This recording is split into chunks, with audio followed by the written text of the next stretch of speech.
Yo, what up, everybody? Guys, welcome back again to One Africa Forum. It's a beautiful day, and I want to take this moment to invite everybody to come here today. And it's such an amazing day, guys. I appreciate it. Today, we're going to have such a good session. I know everybody has seen the title of discussion of today, and we're going to have someone here that will come and talk to us and speak to us and just share his idea. And you guys are you're gonna love the session of today. So what I can tell you is this: copy the link of this. I'm even forgetting what to say. Copy the link of this live stream and share with somebody out there. All right, it's very important because I don't want anyone to miss today's session. You know what I mean? I don't want anyone to miss today's session. So this is what I'm going to do. I'm sharing the link of this live stream. Please copy this link and share with somebody. You have to tell them that they cannot miss this today's session. You cannot miss. All right? You cannot miss because you have no idea what is about to come today. There's so much knowledge is coming here. Yeah, there's so much knowledge is going to come today here. And, I don't want anybody to miss, all right? I don't want anybody later on to come here and to be like, oh, Mika, you didn't tell us what was happening. No, I don't want that. I don't want those things. So the best thing you can do right now is copy this link and share. Please go ahead and share right now. Share with everybody. Share with everybody. And we have WhatsApp group as well. So I think I'm going to need to share on WhatsApp group as well. Yes, I see my brother Rich is joining here. Ethiopia Camberage is joining here. So please share with everybody. And let me remind you guys that you can join and become a members to support what we're doing right here. That would be amazing. The link is in the comment section. But please go ahead and share with somebody. Okay? You're seeing, guys, the topic of today, right? You see the topic of today. So this is something that you cannot miss. Nobody can miss this, all right?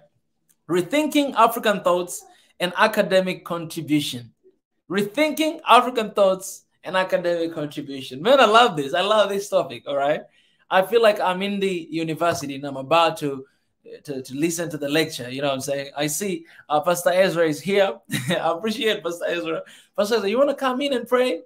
You can come and open up the session, Pastor Ezra. I miss your opening prayer too. Before we have the special guest of today. We have a very special guest here, and he's going to come here and give us a lecture, all right? So you guys, you cannot miss that. And I know it will be the time of, talking with one another, sharing with one another. That's what's going to be. So please do not, you cannot miss this. You cannot miss this. So right now, the person is watching right now this stream. I'm going to share this link. This link, guys, is not for you. It's for the person who is going to be sharing here today. And I'm very excited. I'm very excited for this. Pastor Ezra, are you coming to pray or should I go ahead? Because I really enjoy your prayer. Hello, everyone. Hello, Mika and sisters, brothers. Adis Tadese. Hello, I appreciate for joining. This is going to be a beautiful day. We're going to be talking about everything. And you guys, I know that you're going to love it. All right. It's a time for African youth to wake up. It's a time to take initiative. And it's a time to go back to our roots. It's a time to learn our history. It's the time to understand all this stuff, all right? I have Pastor Ezra here. Ezra, what's up, brother? Your Excellence, can you unmute yourself, Your Excellence? Excellence, I'm muting these things. I'm trying to mute on YouTube, and I didn't unmute on the side. I can't believe when you're getting old too soon, my brother. No, it's just more wisdom, Yeah. Exactly. Old means wisdom. Yeah. Brother, welcome, man. It's good to see you here. We're gonna have an amazing session here today. So if you won't mind to go ahead and to pray, but I want to appreciate y'all who are supporting this family, y'all who are becoming members of this family, y'all who are subscribing, and I want to appreciate those who became my patron. I appreciate you guys for the support and for everything you're doing. That means a lot. I appreciate for the super chat beforehand, and I appreciate for those people that you're going to invite them to come here today, guys. Take your pen, take your paper, write it down. All right. I'm telling you, this Today's session, guys, today's session. All right, I can tell you this, guys, you can expect. I have expectations, and I hope you do, because it's gonna be a beautiful day. Hello, Frey World Channel. This right here, let me take a moment to appreciate this sister right here. All right, I want to appreciate this sister right here, and the reason why is because every single video we do, whether it's live stream or video, this sister right here, she always share in her channel, like on the community tab. So I want to take a moment to appreciate her. And guys, if you can, please go and support her channel and what she does. All right. This right here, she supports what we do right here. And we are Africans. Why don't we support one another? So please head over and support that. It's Professor Ezra that speak? No, Kuru. It's not Professor Ezra, but it's someone special. All right. Someone special. You know, there's someone I really wish I see him, face to face. But I've never seen him face to face before. So he's kind of like undercover cop, and those are dangerous people. That's why you can expect something today. Yes, my brother. I mean, you can go ahead and pray. Thank you, Mika, for the opportunity. And guys, please subscribe. Before you do anything, before you say hello, please subscribe. Then hello, or if you've already said hello, go and subscribe now, and just turn on the notification icon. We are having this live programs every day. So guys, feel free to do those notifications so that you can get all these conversations and not miss anything. Like today, I'm also excited to learn. I'm gonna take my pen very soon and paper. And yeah, we have to hear the intellectuals now. And they don't know what is coming. They have no idea what's coming. Yeah. They don't know what's coming. You guys, you're not ready. You're not ready for this. Family, we can pray wherever you are. Connect with us in prayer, in your language, in whatever way that you can connect. Yeah, as a thing that we do here in this home. We are a house of prayer as well. So yeah, His Excellency, we can start our prayer. All right. Thank you, Heavenly Father, for this night. Thank you that you've brought us together in unity, in wisdom, in knowledge. I pray that everyone that will be joining tonight will learn something, will critique, will have a say, and they'll contribute positively in building this beautiful continent. We pray, Heavenly Father, that your wisdom reign over each and every conversation or topic that we'll be going through. We pray for peace. We pray for love to reign in the mighty name of Jesus Christ. Amen. Amen. Amen. Amen. All right, guys. So please take a moment again to invite somebody to come here today. We have 32 people right now online. We can do better than that. All right, we can do better than that. So please go ahead, copy the link, and share with somebody. And I will do here too. I will do right now too. I will share on Twitter and I will share on WhatsApp group as well. So I'm gonna go ahead right now to share in One Africa Movement right here. Guys, join now. All right, and I'm going to share as well on our Twitter right now. And so do the same thing, all right? Invite more people to come here. And ladies and gentlemen, let me take a moment. All of us, let's take a moment to welcome the Minister of Education here in One Africa Forum. Mr. Nati, welcome back, brother. Thank you. Good evening, everyone. Good evening. Can you hear me? We can hear you loud and clear. Very good. You have set the bar so high that I'm even embarrassed where to start from, I felt like a wrestler waiting to have his moment on the ring, kind of warming up and whatnot. So good evening, everyone, and I hope you're having fun. I hope you're shining wherever you're placed. So Should I go ahead and start? Yes, brother. First of all, it's an honor to have you. It's your room now. You can go It's ahead. really a pleasure to be with brothers and sisters from all over. I'm very happy to be here. I've always been happy. Even if you don't see me talking, you'll see me steering conversation in the chat room, just following and feeling what the people are saying and talking about. So today, as you can see, we are going to talk about rethinking African thoughts and academic contribution. But before we start this, I just I wanted to stir a bit of trouble among us. Do you know that the rest of the world considers us as laborers, as people who cannot think? To make matters worse, that the rest of the world considers us as not having a soul. Can you imagine? Have you ever thought of that? In as much as religious we are as Africans, and you know, when it comes to religion, Africans are very, very, actually they say they are notoriously religious. But the rest of the world at some point sat and thought, these are the people who do not have souls. So treating them as human person is not right because they don't have souls, leave alone the intellect. So this is one of the things that we Africans were known for. That's why we were used as the powerhouse of the world's development. The powerhouse, as in our ancestors were taken to the Caribbean and let alone to the Northern America to work in the plantations.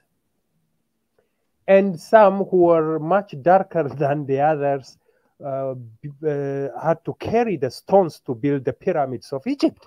So when it comes to African contribution, we barely hear about African thoughts and academic contribution. We hear about African music, and it's still going on, sports, athletics, and in a different way, if you critically look into this, it is just a replica of what the Western world has as an image of Africans. They entertain. Look, for example, in the UK, people, they are sitting and they watch the blacks running up and down. When they score, they say, he is our man. When they miss penalties, they throw banana at them. How do you see it? I think I would see it just like the gladiators who were taken in slavery in Greece and they were used as a form of entertainment. This is very demeaning. And most of our footballers who go from Africa are known to be entertainers. When they score and when they have results, they love them and cheer for them.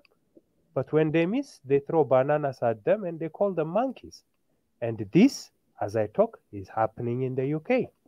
Am I wrong? I'm not a football person, but am I wrong, Mike? No, you're not wrong. So this is, gentlemen, is just a replica of what we used to see in the past, and it comes in, and usually they take you in. You barely hear, or you rarely hear, Africans who've been taken to the rest of the Western world to contribute as academicians. You barely hear about them, or they are actually hidden somewhere. So they are not given the platform to shine, just like our sportsmen and musicians. So that is one of the most painful situations that we need to think about. However, today, when we say that we are going to rethink our thoughts, I want us to go and see, reclaim our assets, and I will give few examples about our own African contributors and African philosophies. One of the things that the rest of the world thought was emotions for Africans and reason for the Western. I will repeat. Emotion is for Africans and reason is for the Western world. This is the exact copy of what I have said, that we don't have soul, we don't have mind to contribute to the world of knowledge. Now, when we come to African philosophy and thought process,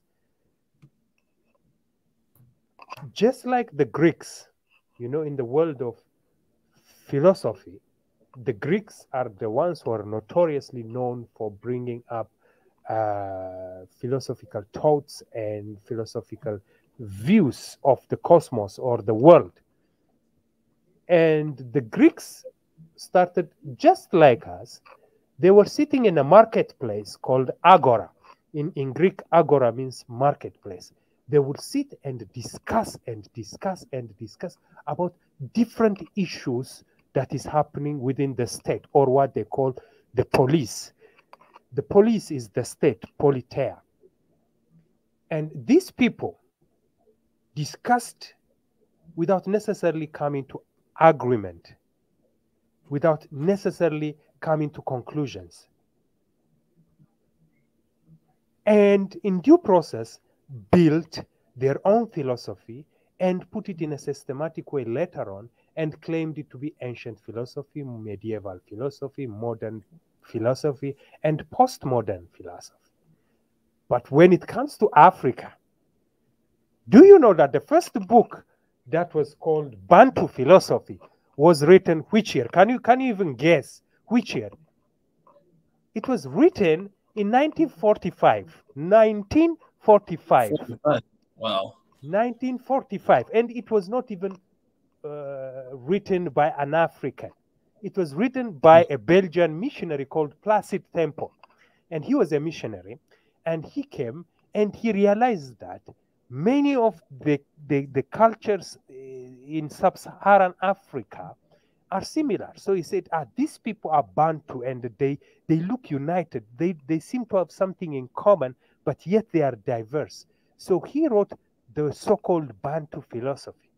And when we talk about African philosophy, we go years back for the Greeks, centuries back, even before Christ and all that, to Thales, Anaximander, and Anaximenes. But when it comes to Africa, this big continent, they acknowledge Placide Temple, a Belgian white man, written Bantu philosophy, which actually was used as a handbook for the colonial masters to understand and get in the so-called African minds.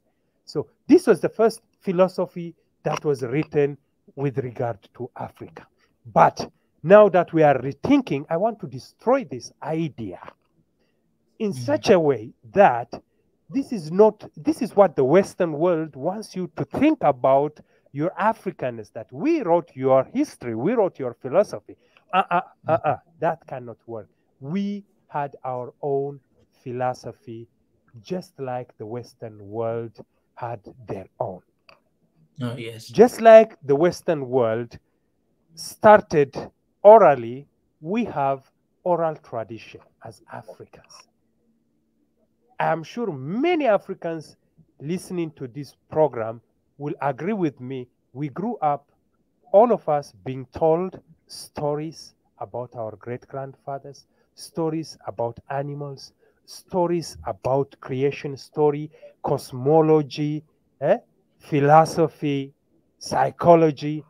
If my grandmother wants to teach me about a certain moral issue, she will start telling me a story between a rabbit and a tortoise, for example. So this is the what we call the philosophy of sagacity, sage philosophy. The sage philosophers are those who sit under the tree and tell stories, proverbs, proverbs, dialects, stories, short stories. This is how our philosophy was passed from generation to generation. But since the Western world was able to write in such a way, I will even contest this reality, that they were able to put their ideas before us in books. They claim that Africans cannot put their ideas on papers. Therefore, they are savage and therefore they are backward. No, no, no. No more. By the way, in as much as when I talk about Pan-Africanism, African thought, tradition, religion, in as much as I would want to talk about the bigger picture here in Africa, two countries stick out in terms of African educational contribution. The Alexandria, Egypt, has been the hub of knowledge for ages. But the Western world knew that, and they did not want to accept the fact that they had to come all the way from Europe to Alexandria and Egypt to study mathematics. They said, you know what? Northern Africa is different from the rest of Africa. So you guys are different. And usually we repeat this philosophy. We usually, when we meet Northern African people, we say, no, are you really part of Africa? But this is one way of divide and rule, that they see our contribution single-mindedly. They don't see it as a collective effort. So mathematics was developed and propounded here in Africa. Alexandria was a hub, and there was a big college where Greek philosophers like Pythagoras, by the way, the Pythagorean theorem was developed here in Africa. He came all the way to study mathematics here in Africa and went back and reclaimed that he is the father of Pythagorean theorem because his name is Pythagoras. No, we had it before him. In terms of philosophy, many people talk about Immanuel Kant, Hegel, especially the Germans, especially Hegel, Kant. They were really racist, and they were one of the philosophers who really said that Africans are primitive and they cannot think. Actually, they are not even, they shouldn't be sitting at equal seat with the rest of humanity. These were the people. But I tell you, and I repeat, that Zara Yacob, not many Africans, even my fellow Ethiopians, do not know about Zara Yacob. He was a philosopher who was in the caves of northern Ethiopia in 1590, late in 1599 to 1690s. He lived a long time in the caves, and he wrote what we call the existential philosophy. When you read Immanuel Kant and when you read Zara Yacob, you feel that Immanuel Kant copied his philosophy from Zara Yacob. It's only that Zara Yacob stayed in a cage and wrote it in the caves of Ethiopia. He was not given credit, but he wrote a philosophy. And one of the things that amazes me is that even he developed cosmological arguments for the existence of God, which in the medieval period, St. Thomas Aquinas, in his 5 ways against the existence of God, for the existence of God argument, is more or less the same with that of Zara Yacob. And you just wonder, why are we not in the platform as St. Thomas Aquinas and Immanuel Kant, even John Locke, the social contract theory, if you read it, it is the exact replica of Zara Yacob. But no one knew about Zara Yacob simply because he stayed in Ethiopia in the caves and wrote his philosophy. Does that negate the fact that we cannot think? These are one of the things that we need to be very, very critical about. We talk about Socrates and Aristotle being disciple of one another and being taught. Zara Yacob had a disciple whose name was Walter Heward. Again, he wrote about when Zara Yacob wrote about what we call hatata, inquiry, he wrote about the exact arguments that the Western world use for and against the existence of God, the existence of philosophical thought and dialectics. But these people wrote it, and I myself, I got the privilege to read both Zara Yacob and Walter Hewitt, who is his disciple, it is the most entertaining philosophy that you can ever read. And I was privileged to read it in my own mother tongue in Amharic. The original was written in Ge'ez, but I wrote it in Amharic. So I just wondered, is it because we were not able to publish these documents that we were backward as Africans? Because mind you, in as much as it is written in the caves of Ethiopia, it is a collective effort of the African thought pattern. I repeat, it is the collective effort of the African thought pattern. So they could not accept the fact that we have been contributing to the world of knowledge. Now, if mathematics you think is one of them, it is multifaceted. We had architecture, for example. Look at the caves and the great walls of Zimbabwe.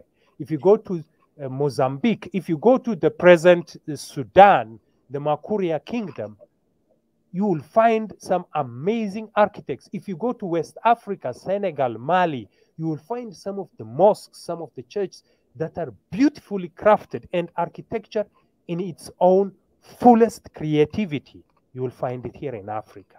But what happened?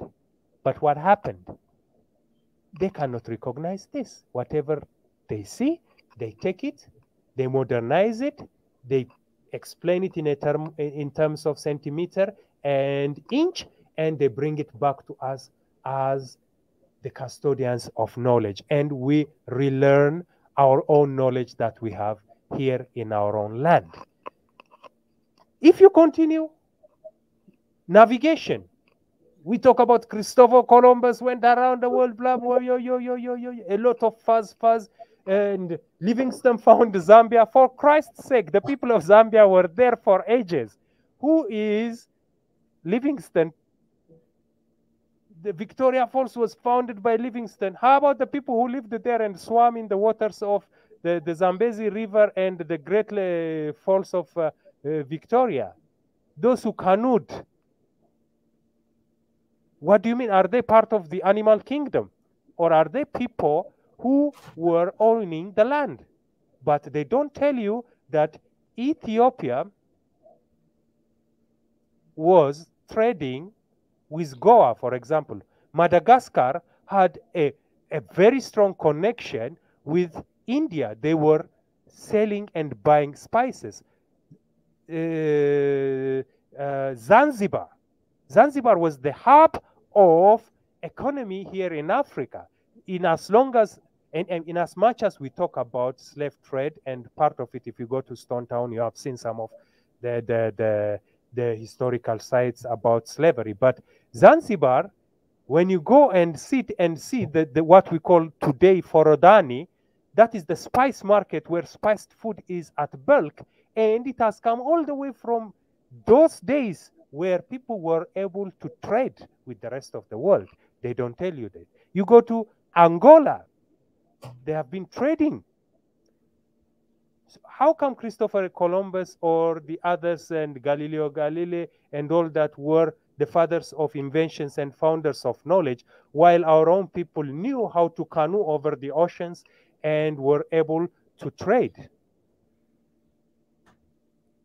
So these are the things that navigation itself by itself as a knowledge came from the Portuguese. But mind you, we've been navigating, we've been moving from one end to the others.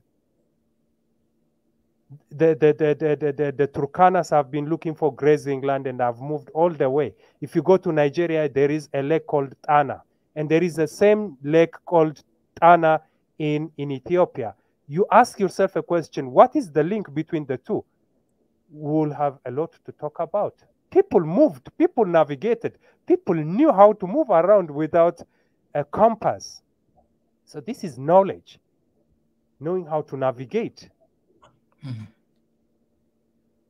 Music note, when we talk about music as a science, they think that because we are counting now the so-called notes, ta, ta, ta, ta, ta, ta, ta, ta, ta, We count music just like this. But before that, we had our own music notes by Saint Yared, who developed music inspired by a bird singing for him. And he came with these 3 notes called Ge'ez, Ezel, and Ararai.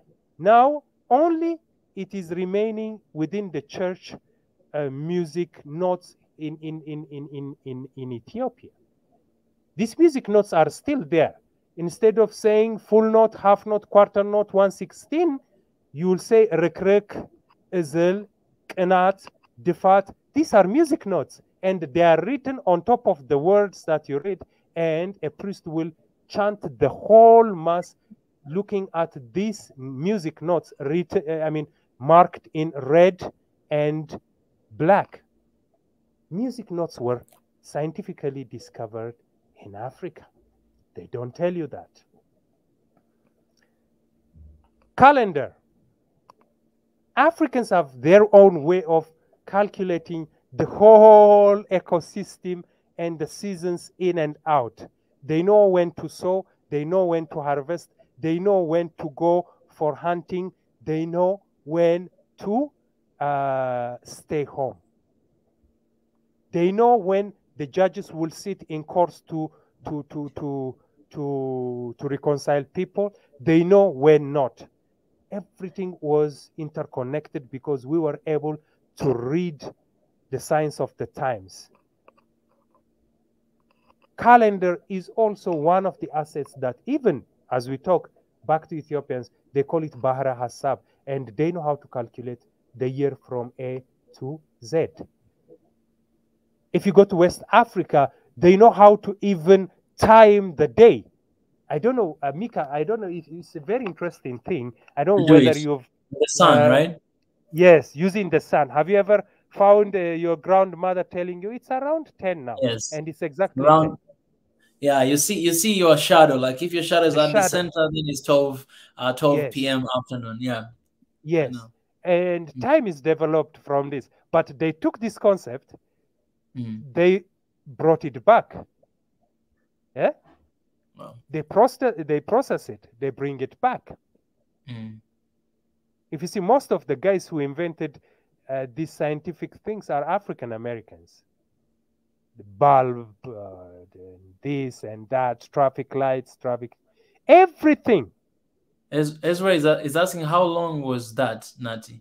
It was in the year 504, 506, somewhere there. In the year 504, 504. I'm not sure. Please check online because some of the examples I keep on giving, the more I remember, the more I talk about. So in the year, I don't know if you can check, you can even tell me, you can update me. So these are the things that we don't discuss. These are the things that we don't talk about. Human development. We all have initiation programs in Africa where a young man, when he grows up and he joins manhood, he's taught about sexual ethics, about social ethics, how to behave as a man, how to take care of a woman. And the women also are taken aside and they are taught, and now everything is modernized. They call it kitchen party, bridal shower, whatnot. It pains me. And they just hire DJs and dance about it.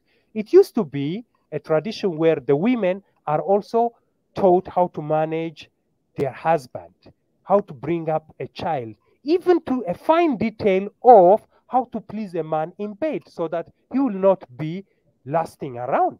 You see how detailed it is, human development.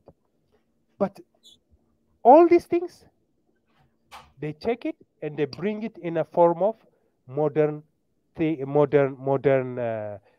thought.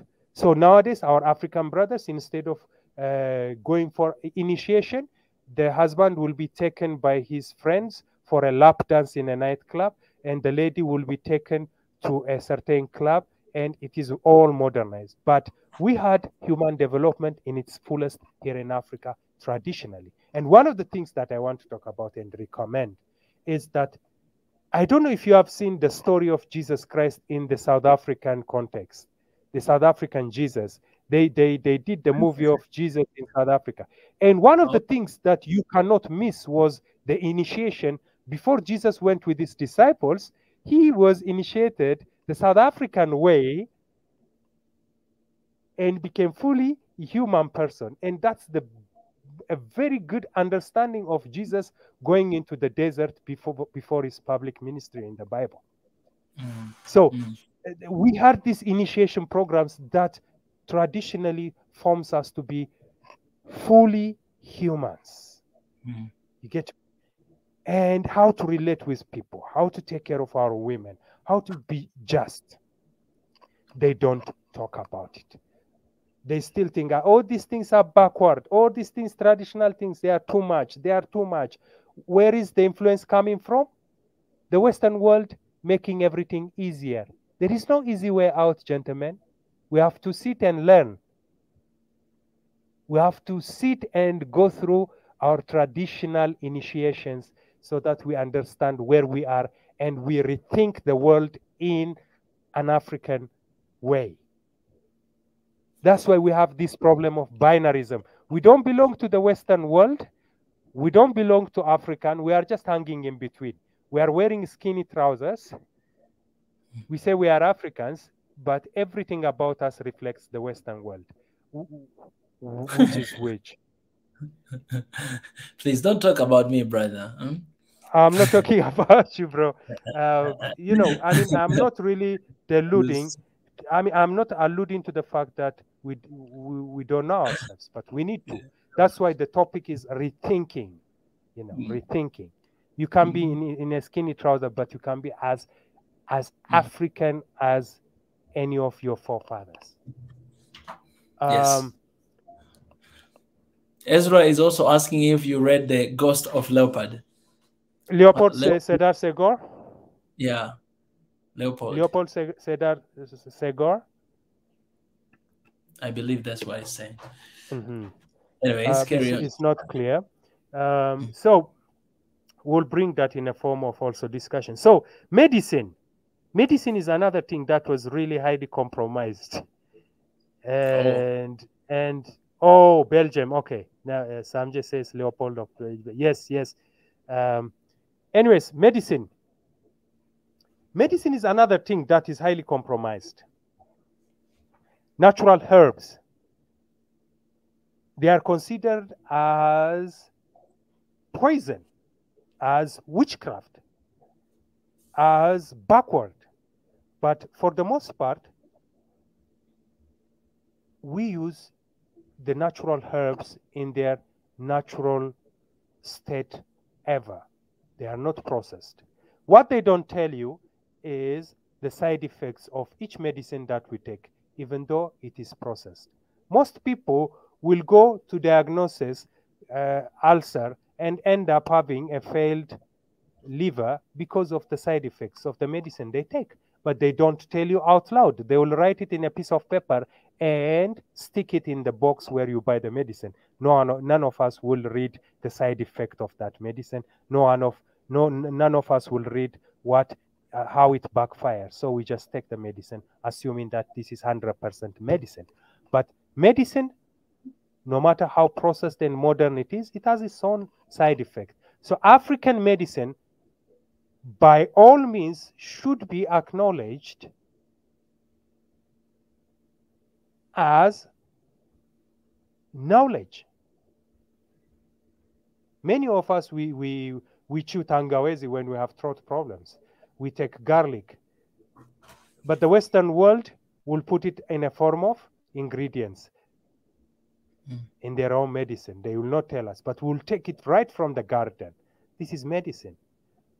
We had operations. People used to operate in Africa. If you have some problems with the spine, they will operate. They will give you physiotherapists. They will diagnose each and everything in their own right. But the Western world deemed it to be backward. But yet, the thought process was taken from here. They don't have malaria. We had malaria, and we chew some barks, and we are perfectly fine after contracting malaria. But most of our colonial power died in the forests of Africa because they didn't know malaria and they didn't know how to diagnose it. So why do we undermine our medicine? So I've talked briefly about these things. Now, they will tell you when it comes to thought process in Africa, Africans woke up in the 1920s and after, that's when they started writing.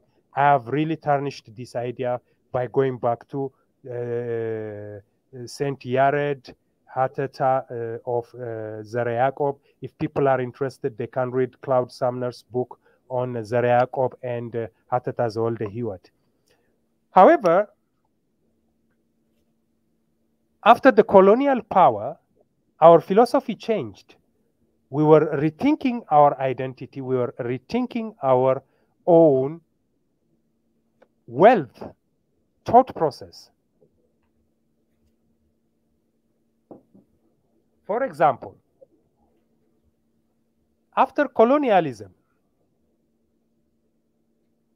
we can talk about two major figures or three to give you an idea of how Africans went back and reclaimed their identity. The first one is the philosophy of Julius Camberage Nyerere, Ujamaa. Now, Ujamaa, basically, if in brief I explain it, is an idea and it's an ideology of holistic formation of a human person, collective development of people, and socio-economic advancement of people based on a family pattern of thought. Jamaa, Ujamaa is an extended family. Jamaa means family. It's also an Arabic word, I guess, and it comes from Ujamaa means from extended family. And Julius Camberage Nyerere, the Baba wa Taifa, they call him father of the nation here in Tanzania, after getting our independence, went back to the African mode of thought, which is family. And he believed that we are all families, we are all extended families, and we are not different from one another. And our thought process must be based. Thank you very much for displaying this picture. Our thought process must depend on a family concept.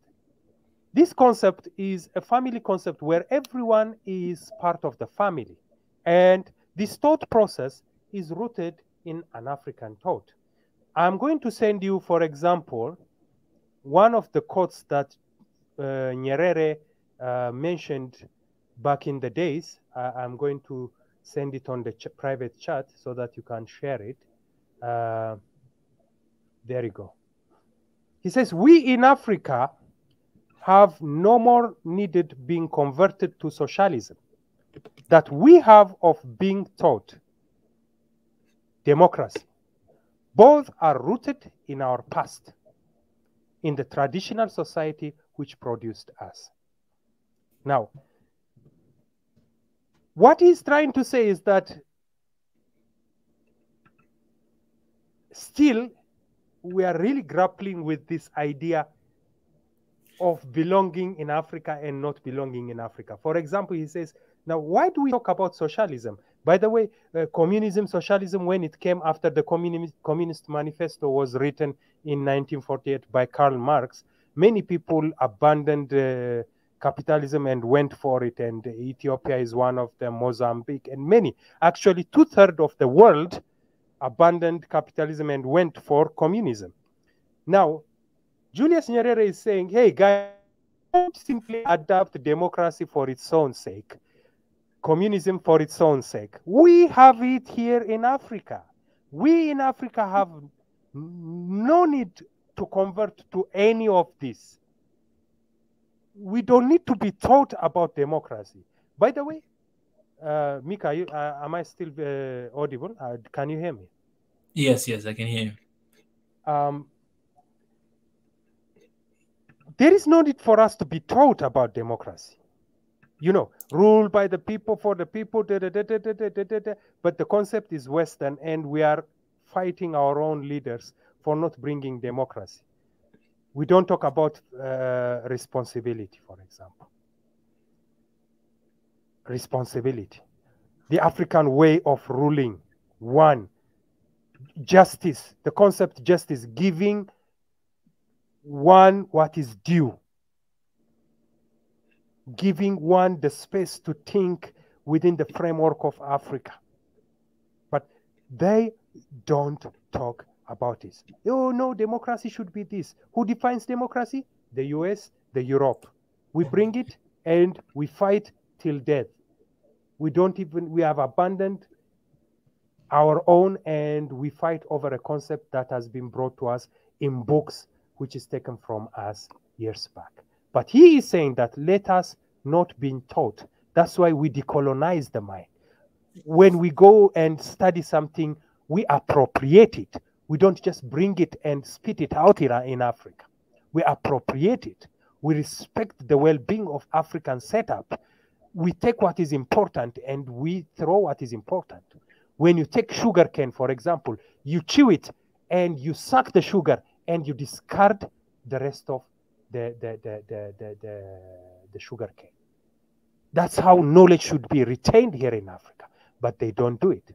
And by the way, Mika, you displayed the philosopher king previously. That concept is developed by Plato. Plato talks about the elite need to rule the state, and they are called philosopher kings. And I like the expression philosopher king because Julius Camberage Nyerere, what he did, I can see it every time I take a walk on the streets here in Mwanza, in Dar es Salaam. And I tell Tanzanians here that give thanks to Baba wa Taifa. He is the one who has made what Tanzania is here and now. So tell me if he has brought this idea from the Western world. No, he said it's Ujamaa, it's a family, we are extended families. We Africans are brothers and sisters. We live together. And whatever we do is for the well-being of one another. So the first is Ujamaa. And if we go up a bit to our neighboring country, because last time we had Kangete, I think Joseph from Kenya, who was talking about the relationship between Tanzania and Kenya. Again, the credit goes to Jomo Kenyatta, for example. You know, Jomo Kenyatta is also the first president after the independence of Kenya in the 1960s. And he talked about, again, another philosophy, another concept called Harambe. Harambe, in its rawest meaning, means to pull together. You know, you have something heavy, for example, like a mkokoteni, in our context here. What you call it, a cart, no? And if someone is pushing on a hill part and he is having a load, you help him push or pull. When you have heavy loads, when you are unloading something from a car or you put in a car, you carry together, you pull together. Or you push when a car is stuck, you push it so that it can jump start. So Harambe is to pulling together. It's about cooperation. It is lifting something heavy. And I like this concept of lifting something heavy because this something heavy is being brought by the colonial masters. It's been lorded over us. We were bombarded by so many things, religion on one side, education on the other. They said, oh no, you guys are backward, so we are going to civilize you. So how do we do it? Look, remove your savage clothes, put on uniform, cut your hair, go to school, and become civilized. But is the education system really empowering Africans to be civilized on their own right, or it is somehow detaching them from their roots So one of the concepts that I really fight against is boarding school, for example. Boarding school, the concept is to remove the children from this savage setup, bush, bring them into a building and teach them how to keep time, give them uniforms, let them go once in a year or twice in a year to see their parents.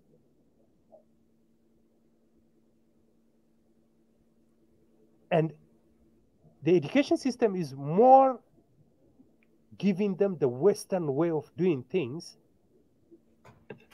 So when they came to their houses, they find their fathers and mothers very boring. They don't even have to sit and listen to the stories, the proverbs.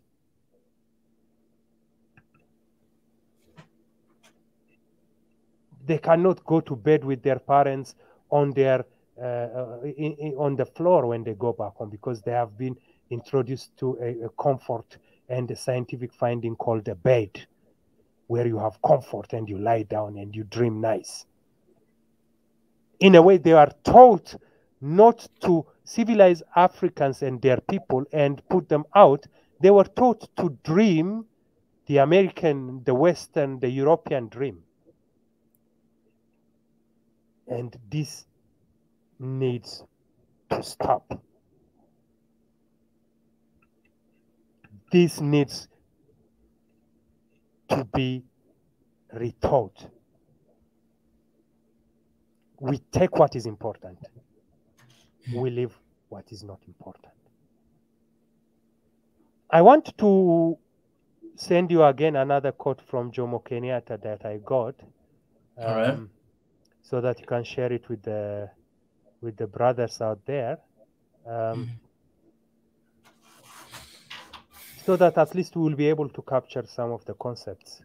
Our children, says Jomo Kenyatta, our children may learn about the heroes of the past. Our task is to make ourselves the architects of the future. Now, this is where the fault came in. We learn a lot about our past and we are proud about it, but we have failed to be the architects of our future, because we are the ones who are the architects of our future. And if we still think the Western way, we cannot take our future one step ahead. We need to redefine. We need to revisit our own ancestral knowledge. And Odera Oruka, who is a Kenyan writer who wrote about the philosophy of sagacity, talks about a lot about this. That how are we going to make relevant the oral tradition that has been passed from our forefathers to the rest of the world, to our children? How do we make it relevant? It's a big question, and we are really entangled in this problem. And Jomo Kenyatta, with his own philosophy, Harambe, tried to lift this colonial burden and develop his own country locally. That's why you find in most cases in Kenya, for every little things, people come together and they call it Harambe. They help one another. They take people to hospitals.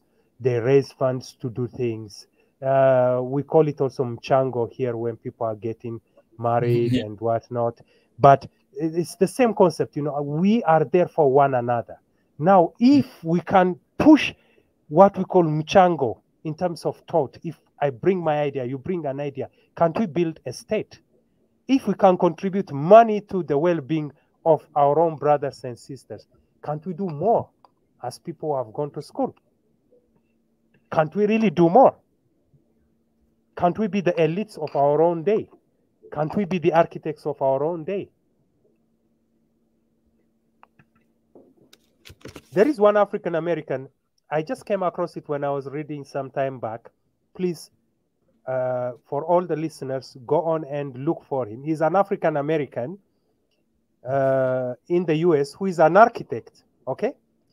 Now, whenever he comes up with an architectural plan, he cannot sit next to a white man to explain what he did, what he drew. Right. So do you know how he was drawing the architectural plan? He was drawing it upside down so that he will be standing across the plan and be able to explain it. This is how genius he is. So whatever you are planning, can you imagine doing it reversely so that you position yourself on the other side of the table to explain it to the buyers? So, gentlemen, where are we? You know, where are we? I mean, it just tickles me when I talk about this African American who wrote it upside down. Some of us even cannot read them up upside down, by the way. If we can do one thing, we can do only one thing. These are how genius they were. They took segregation. They did not cry over it, but they find a way of putting themselves in the picture without dropping their profession. This is an architect that put himself in the picture. It's not about the building he built, he drew. So as Africans today, where are we? We have Harambe, we have Ujamaa as a philosophical thought, locally produced to take us from colonial power forward. When we talk about religion, I will take you to down south, Desmond Tutu. Desmond Tutu talked about the kairos, the appointed time. Kairos in Greek means appointed time. That religion, we don't simply swallow religion for its own sake. We look within our own tradition and marinate it with our own African thought. You know, some of us, it just pains me that whenever we take thought process from the West, we take it as it is and we just put it there. Boom. Now we have a lot of engineers and we have a lot of architects. They just bring a Western thought, boom. Most of our cities, you don't see any African architecture if you critically look into it. And one of the things I give credit to the South African government is when they built the World Cup in 2010, and I had the privilege to see the stadium itself. They built a calabash stadium. Can you imagine how calabash has a big position in African thought? It's a sign of reconciliation. People drink from same calabash, two people. Everywhere you go, people use same straw and they dip into the same calabash. It's a form of unity. South Africa built Calabash Stadium. And I said, I need to see this for myself. This is Africa. This is self-expression in its own fullest sense. And Ezra can give us a full-fledged architectural details of the stadium. And do you know where they built it? In the heart of Soweto. So when I went there, I had the privilege a lot of black to go people there. Yes. And in Soweto, when you go to Soweto, my history, my Africanness comes back. I reclaim myself. So this is the beauty. So where are the rest of the African countries in terms of self-expression, in terms of architects? They do Western architects. They do Western things. They do a building that rotates and whatnot. This is for the Chinese. We don't need rotation. We rotate. We move around. We see. We are in touch with the world. We don't see nature to come to us. We go to nature. But we don't have that. Our scientists, our pharmacists, they are administering Panadol. Take it 2 times a day, morning and evening. They don't want to go one step ahead and find out what is it that we need to find out from our own medicine and herbs for the rest of the world. We don't. Appropriation. So Desmond Tutu, coming back to religion. Nati. Yes. I'm sorry, before you go on, I want to raise something here. I think this is a very interesting comment. I wonder what you want to say about this. Can you see it? Okay. Pre-colonial, Eleri say pre-colonial Africa was based on a feudal system that was based on bloodline and class, which is why after independence, most of the leaders would behave like dictators and abandon democracy. I have talked about this in depth some days back. Do you remember when I talked about slavery? Yeah, I do. Do you remember? If need be, do you want me to address it for a few minutes? Oh yeah, it's okay. If it's not gonna interrupt what you're sharing. Okay, the feudal system, again, I wouldn't call it a feudal system, or this system, or that system. This is so Western. Politics as an exercise of power, okay? And this is what we need to accept. It's not about tribalism. Politics means an exercise of power, and we all are political beings, okay? Mika, you exercise a certain power as Mika. I exercise a certain power as Nati. Collectively, we are exercising this Pan-African movement. So we are political beings. Even when we are flirting with a lady, you know, the most powerful and the most charming takes over and wins the beauty. You get me? It's just a process. I'm oversimplifying it, but it's an exercise of power. You come in with your Beatles, try to impress her. The other one will come with his hammer. He will impress her. The other one with his barefoot comes and gives her all the love, and she walks away with him. He wins. So it's an exercise of power. So mankind is marked by exercise of power. Everyone exercises power. If you think that it is not human, go to the animal world. What does a lion do when he takes over the kingship? He kills all the cubs of the previous king because he knows that they are going to be successors. So let's not see it negatively when we find people in power. At some point, someone somewhere must be in power, right?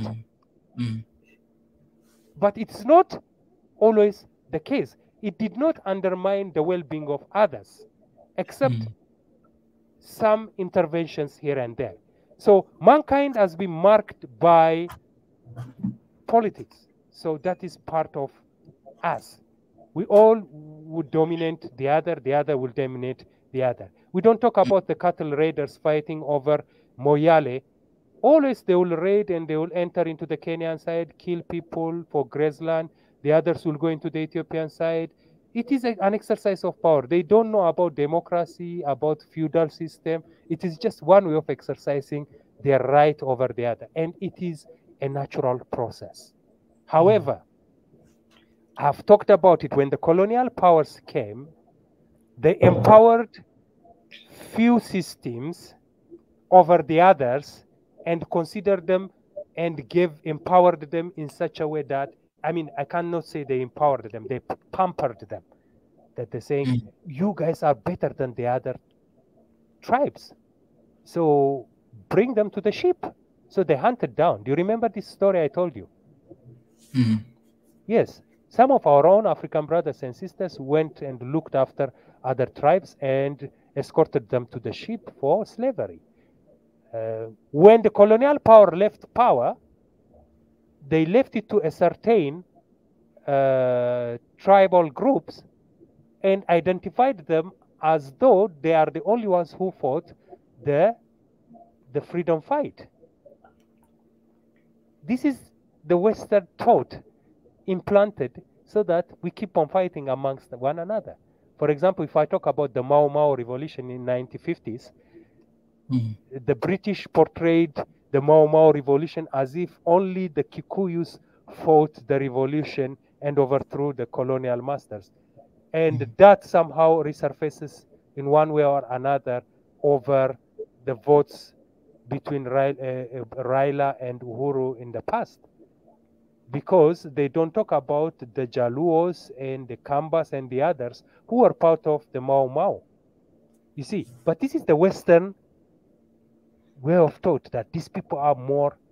Even the Ethiopians, the Amhara was oversizedly put in the picture by those who wrote the narratives about Ethiopia. If you go to Nigeria, there are so many chiefs. So many chiefs. At some point, you know, in my class, I had Nigerian friends, and 1 out of 3 claims to be a son of a chief. And I said that half of the population is a chief, or what's going on? I joke with them, but nicely. But remember, one of the things that the colonials also used was the chieftaincy that existed before. They adapted it for their own benefit. So you will find in some places that some of the chiefs were used as a handmaid for the colonial masters. They were reporting and making sure peace is kept and people are submissive to the colonial power.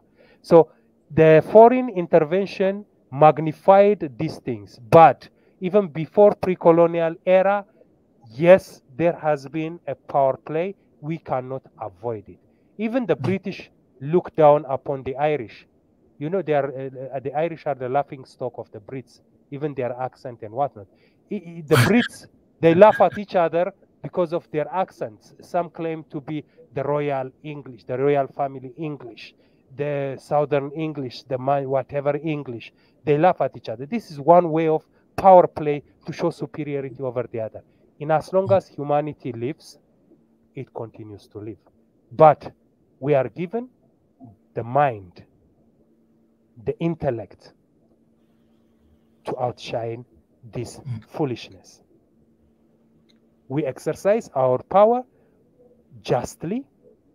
I express my thought, you express your thought. We get the middle ground and we proceed. And we are meant to be civil in our own bargain over peace, over democracy, over justice. So I hope I have shedded some light on this. Oh yeah, no worries.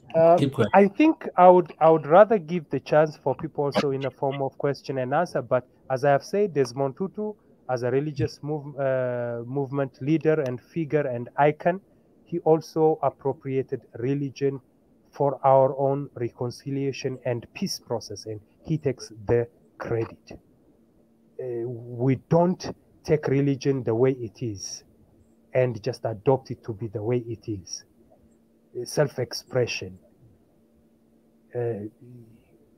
When the Portuguese came to Congo, King Nzenga asked the missionary, "Who are you?" He said, "I'm the bishop of the Zaire. Now I come from Portugal." And he said, "Oh, okay. So why don't I send my son to go to Portugal to study religion and come back to his own people and become a bishop?" And that's what happened. You get me? If we had to take knowledge, it's a give and take thing. We go, we study, we come back, and we appropriate it and express it in our own way. Otherwise,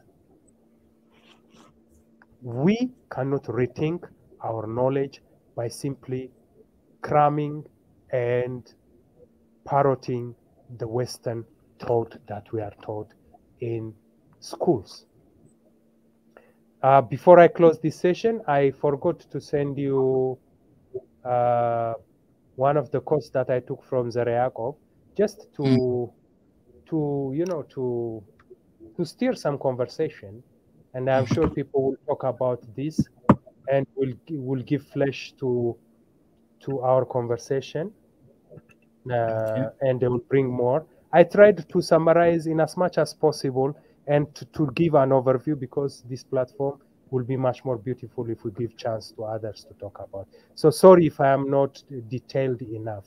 So Zareakov talk about all men are equal in the presence of God, and all are intelligent since they are his creatures. He did not assign one people for life, another for death, one for mercy, another for judgment. Our reason teaches us that this sort of discrimination cannot, I repeat, cannot exist. You see how equally we thought even before we came in contact with the rest of the world? But this is exactly what is happening now. Some superpowers are here for life, and they frustrate our thought process, our democracy, our peace. We are meant to die from starvation, war, lack of medicine, lack of health facilities. One gives mercy. They give us grants, they give us aid, they grant us loans, and other for judgment. And with the same value they measured mercy, they judge us. They are savage, they are useless. All they could do is just be emotional. We need to change the narrative. We need to rethink our thoughts. We need to talk about our own thought process. Thank you so much. Wow, Mr. Nati. Want to appreciate you, brother. And I want to bring in some people who have questions. Guys, oh, sure. Yeah, this is the Minister of Education of one Africa here. So for those who have been waiting for a long time for the link, and if you have questions related to what he was sharing and what he was talking, please come in and ask the question. All right. For those who have questions related to the topic, don't come here and start another topic, the whole topic. No, you come and share your questions about this topic. You can share your question and then you can leave so that other people will come to ask questions as well. Because most of people, when they come, they stay here forever, and other people, they don't get a chance. So, man, come on, brother. I appreciate, man, for that knowledge. I hope you guys had your pen and papers to write down, because this is university level right here. I think we should open school, One Africa school, By the way, one of the things that we should push as an agenda is Pan-Africanism should be given in schools. It should be taught. Now I can see my brother is here who asked the question earlier on. I think it was exactly. Mr. Eleri, welcome back to the show, brother. It's been a minute. Thank you very much. Thank you very much. I'm glad to be back. I'm glad to listen to what was being discussed. I hear my question is quick. I don't know if I should ask it. I hear a lot of people in Africa complaining about democracy, which is fine. If you want to criticize democracy, then yeah, you can come up with a different format that we can use. But my argument is that for the most parts of Africa, we've never experienced democracy. We don't know what democracy actually feels like, because all we've had are military dictatorships and corrupt civilian governments. So how can we criticize something we've never experienced?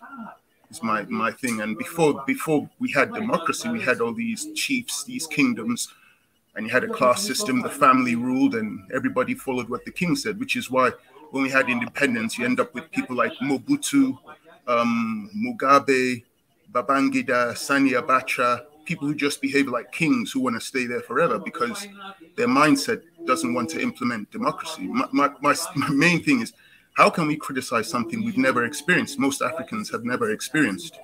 And then if you want to criticize it, what is the solution? What should we have instead of democracy in Africa? That's a beautiful question. Actually, I don't think I will be able to answer it fully, because it is really it's what we call a paradox. My brother, what's your name once again? Eleri?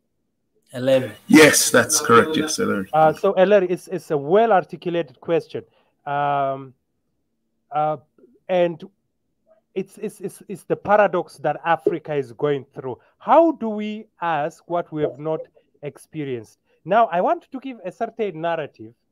Again, since we've talked about the philosopher king, Plato, in the Republic, in one of the books, talks about the allegory of the cave.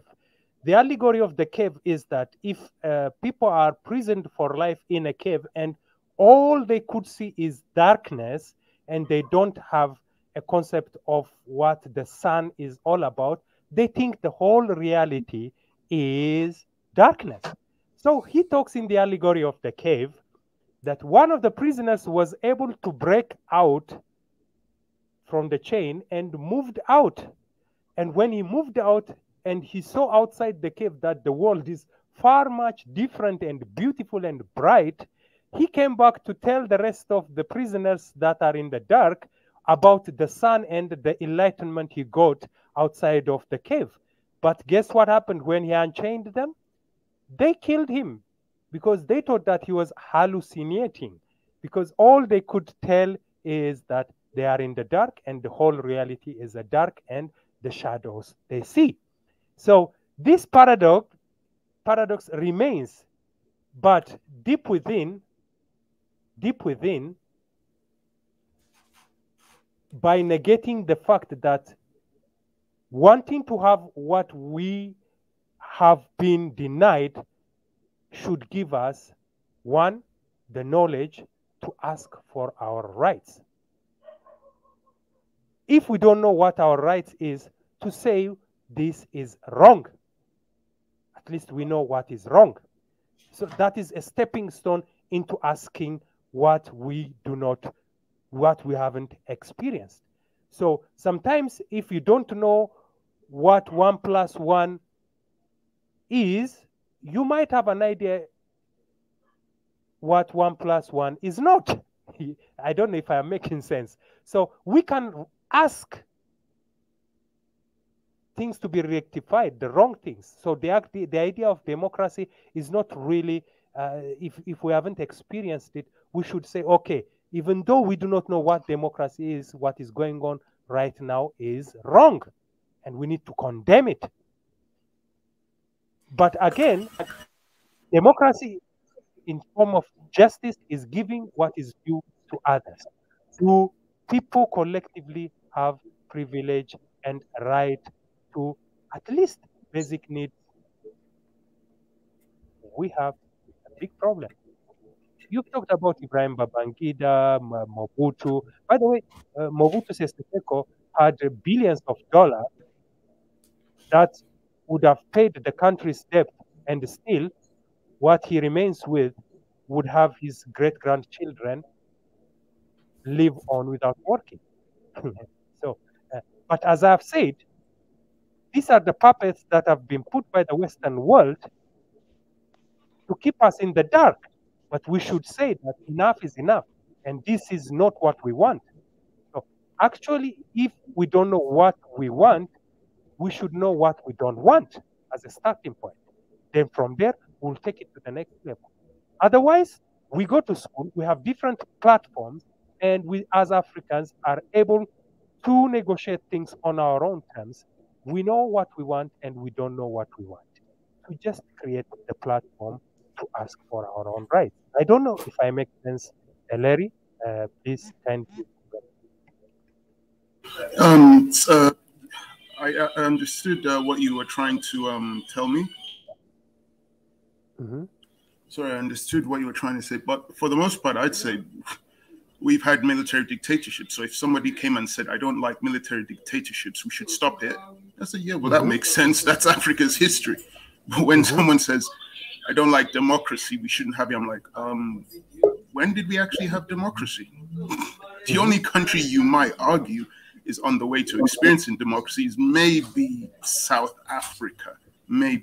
South Africa. But the rest is, it's not democracy, it's just military dictatorships. So I hear you if you say we get rid of democracy. Okay, we get rid of democracy. So I'm assuming you would also be against military dictatorships. So if you're against both of those, then but again, you said you don't know what we as Africans should start to implement. You're still trying to figure that out.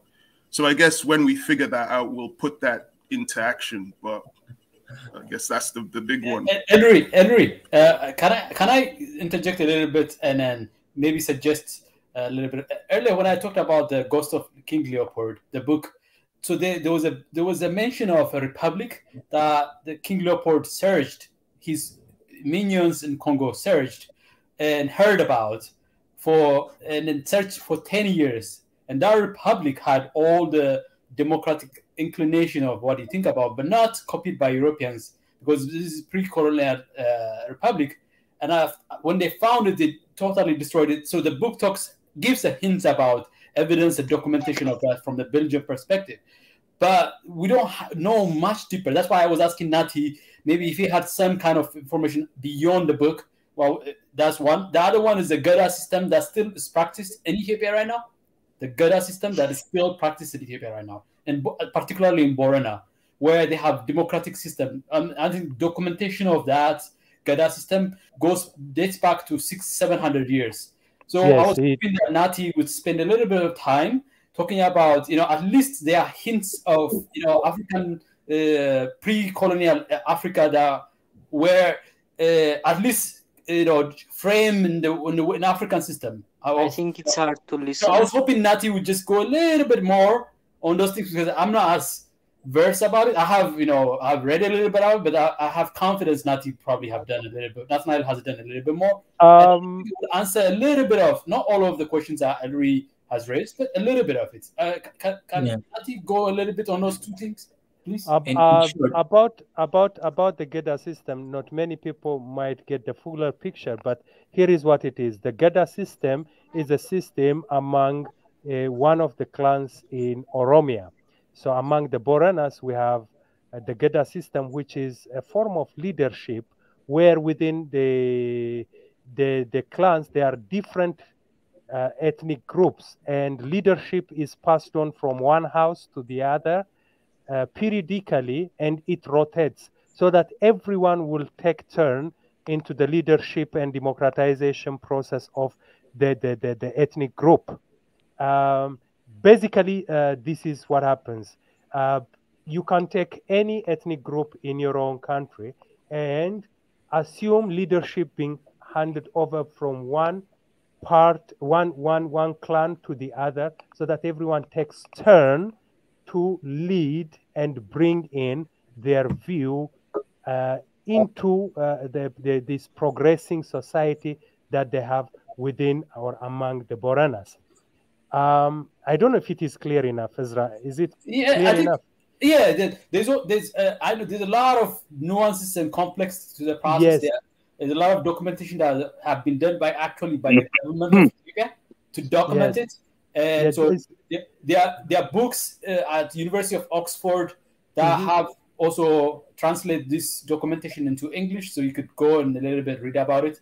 But the republic that was destroyed by King Leopold, that is the one that we need our historians, the best minds, to go really dig a little bit more to find it, to find out a little bit. Because that republic, they said they had 3 branches of government, and they had a very robust intelligence and military security apparatus to protect it from being found by that's wanted to destroy it. So the book, the Ghost of King Leopold, kind of gives a hint about it, but doesn't go at depth, because they don't have probably at the depth of data that way. But we need researchers and study people who want to do. I think there's a pre-colonial history of Africa that we don't have a full grasp of. I think Nati has done a very good job of covering it. I have a question. Yes. And my question is directed to Larry. I think the concept of democracy is it starts with all humans are equal. And that concept does not only constitute to a country, it constitutes to the world. So even when Westerners, if they're exercising democracy, they should see countries equal. And if just because a country is located in Africa, if they're looked down upon, and if they're if France can just go to whatever country she wants to, and they can take whatever they want, that's not democracy. If they're exercising democracy in their own country, they should exercise the democracy all over the world. And the other thing is democracy is not even working in the Western world, because they're not fully exercising it. So I think Nati's idea. Sorry, was there a question you said you were going to ask me a question? Yes, I'm going to get to that. Nati's idea is basically we should be able to question what they brought us, what they brought to Africa in the name of democracy is a valid question. So my question to you is, when there are like as a democracy, let me ask it this way: as a for democracy to be exercised, the first step is to vote, and the voting exercise. There are so many voting exercises that are done in Africa that's legitimate, but it's not being accepted by the Westerns, and it's all being condemned. For example, Ethiopia recently had a democratic election, and is valid, is fully democratic, but it's not getting acceptance. And the Westerners, just because they're powerful, they're trying to overthrow a government. And how do you call that democracy? Okay, first of all, there's a difference between where you're saying, you said something about all men are created equal. That has nothing to do with democracy. Democracy is a form of government. What you're talking about goes into the philosophy of liberalism and egalitarianism. Democracy can be used in a range of ways. You can use democracy in a communist or socialist state. You can even use democracy in a fascist society. The Italians in the 1940s, they used democracy to vote out Mussolini. Of course, he had to be dragged kicking and screaming because he didn't want to lose power, but even the fascists used democracy. The Athenians, who the West claim created democracy, in their form of democracy, it was a slave-owning society. Women weren't allowed to vote. Poor people weren't allowed to vote. Only rich people were. So democracy doesn't say anything about people being created equal. That's the philosophy of liberalism and egalitarianism. Now, in regards to the country that you gave, Ethiopia, now, I don't know about Abiy Ahmed, how the process went. I'd have to look into it. But what I usually find in most most countries in Africa is that the democratic process is never implemented properly. There's always corruption. I mean, I did a little expose on my channel years ago on Nigeria's last general election. Ballot boxes were being destroyed. Polling stations were being destroyed. Gunshots were being fired to stop people from going to vote. Yet in the end, Buhari came out as the president, and that was accepted as the result. But it's never been implemented properly. Now, in regards to your question about the West, the Western countries, their way of implementing democracy, yes, you could argue it's not 100% perfect, but on a level compared to, say, African countries, there's a lot more transparency. Besides, the democracy in the West let me just finish. Democracy in the West is not even just one thing, it's different. Democracy in the UK is different from democracy in America. In the UK, they have a parliamentary system. In America, they use a presidential system. Russia's democratic system is different. They don't use the same democratic system. So if you're going to say, you can't just say, oh, the West, the way they use democracy, their systems are all different from each other and they clash. Some countries have a prime minister and a president at the same time. Some countries have a queen and a prime minister. It's just different, their whole democracy. Wait, Ellery, you talk about the Western democracy as slightly better than African, but you look at America's democracy. Look at how they try to disenfranchise African Americans, minorities, blacks, and browns, and it's a very systematic. I mean, they have laws to try to prevent something like that. Which I mean, like America's so-called true democracy is probably 40, 50 years or 60 years old, but still has horrendous record in terms of how to disenfranchise poor whites, brown, black, anyone that is not going to be supportive of the socio-economic class system that has been established. I mean, the level of crimes, the level of legality that are exercised in these places are just astounding. I mean, the data is there available for anyone to see, and I don't think. I think we're missing the point, though. In Nigeria. Ezra, we're missing the point. I'm not saying democracy is perfect. I actually came on asking. I came on asking the question: what should be used instead of democracy?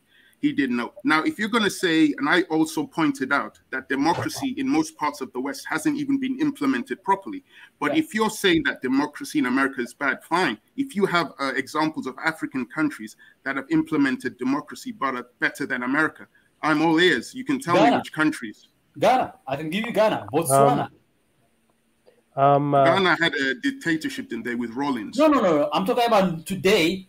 Ghana and Botswana probably has more freedom of choice and less, less, you know, this like, you know, I mean, less. Okay, I don't want to go too far, but like you go to Ghana's democracy over the past 20, 30 years, it is one of the most exemplary democracies. The Botswana, the same thing, and then even the Ethiopia's election that happened this past year is one of the most democratic. Is comparable to any democratic system that you find in Europe, America, or anything. But I get you. I think people should not mistake. Everybody is not saying democracy is perfect. I get you. I understand. But I don't want that to be misread as also as like, you know, like as saying that, or the notion that, you know, there's one person that can lecture somebody else about democracy. No, because in the West, when they use democracy, it gives the illusion of democracy. Behind the scenes, they're corrupt. But I wanted to ask you, you mentioned 3 countries, Botswana, Ghana, and you said they were democratic. Would you vouch for their form of democracy as being good, that other Africans should use? Oh, yeah. What they should copy what Ghana and Botswana did? Okay. Oh, yeah. I was in Ghana when Ghana transitioned to democratic system in 1996. 1996 or 1995, 1996. And I remember I was so inspired, and then I saw it evolve over the course of the time since then. And I've always pushed. I remember every chance I had, I always pushed. If Ethiopia has to copy any democratic system, it is Ghana. And then, because Ghana is also a very diverse society with many ethnic groups, tribes, and communities. Some of them in this whole complexity of like Ghana in a microcosm way mirrors Ethiopia in many ways. And that's my personal experience, not necessarily an academic experience. But I think there's a room for that. Thanks for that. Larry. Yes, I'm still. Can I say something? Okay. Please, I want M to add something first, guys. Yes. But in order to say something about democracy, there should be some baseline, yes?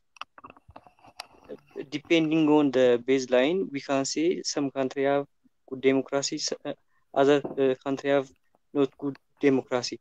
We should have some baseline, I think, in order to whether to give them some grade. Do you think? I had a political scientist who said here in the US, who told me, you know, I used to be admiring of American democracy, and then he said, Israel, hold on. America is not a democracy, it's a republic that uses so-called some measure of democracy to achieve the goals of the republic. So democracy, like Ellery pointed out, is a means of achieving government. It's a means of apportioning power and distributing power and organizing society. It's just a means. And as a means, and I think what Em is saying, I agree with you. That baseline is open-ended. There's no specificity that you mentioned. But I think each society has to determine the nature and the form and the depth of the democracy and how that is related to apportioning economic, political, social, intellectual, all range of social needs that need to be addressed in a participatory way. And I think that is what I think the baseline is essentially refers to. I think it probably Ellery would agree with that.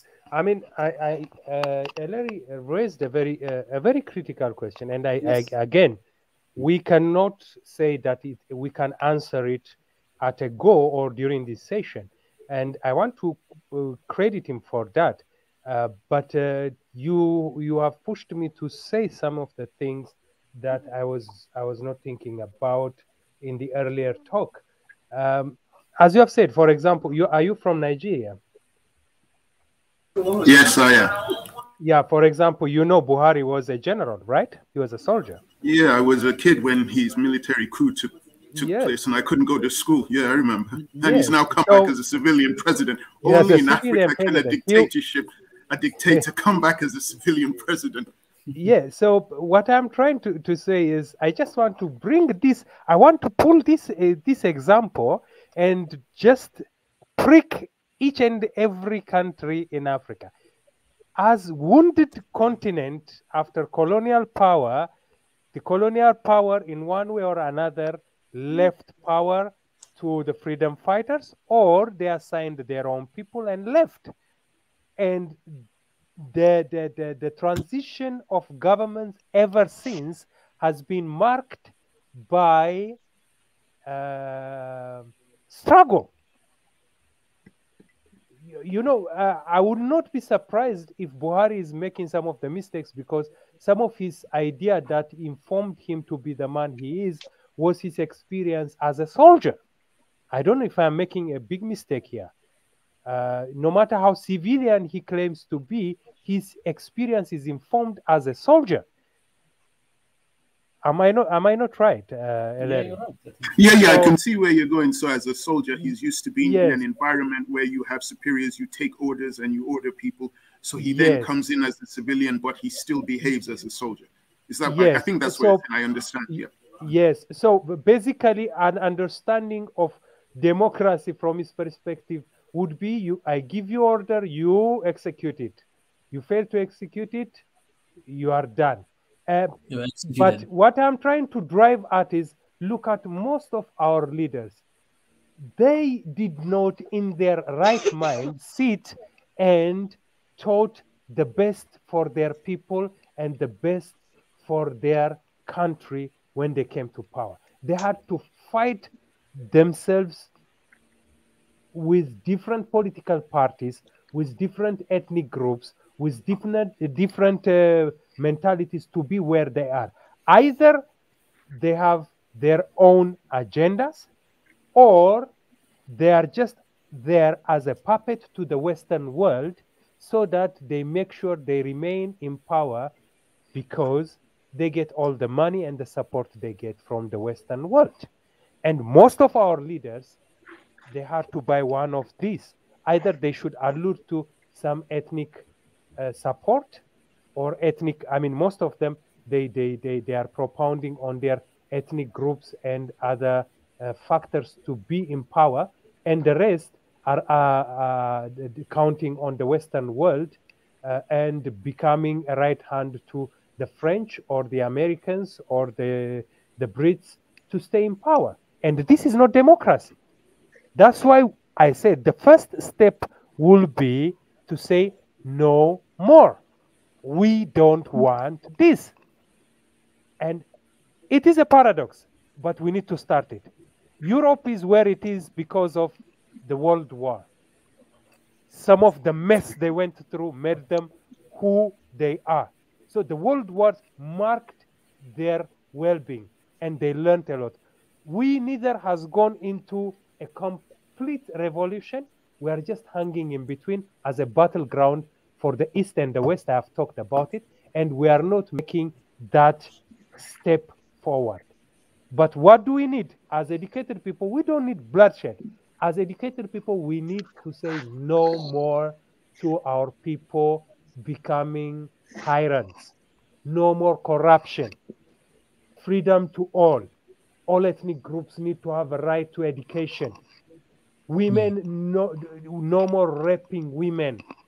Yeah. You see, these are the things that appeal to humanity. Don't talk about the Americans. The Americans in the 1960s, that's when their women went to the university. They don't tell you this.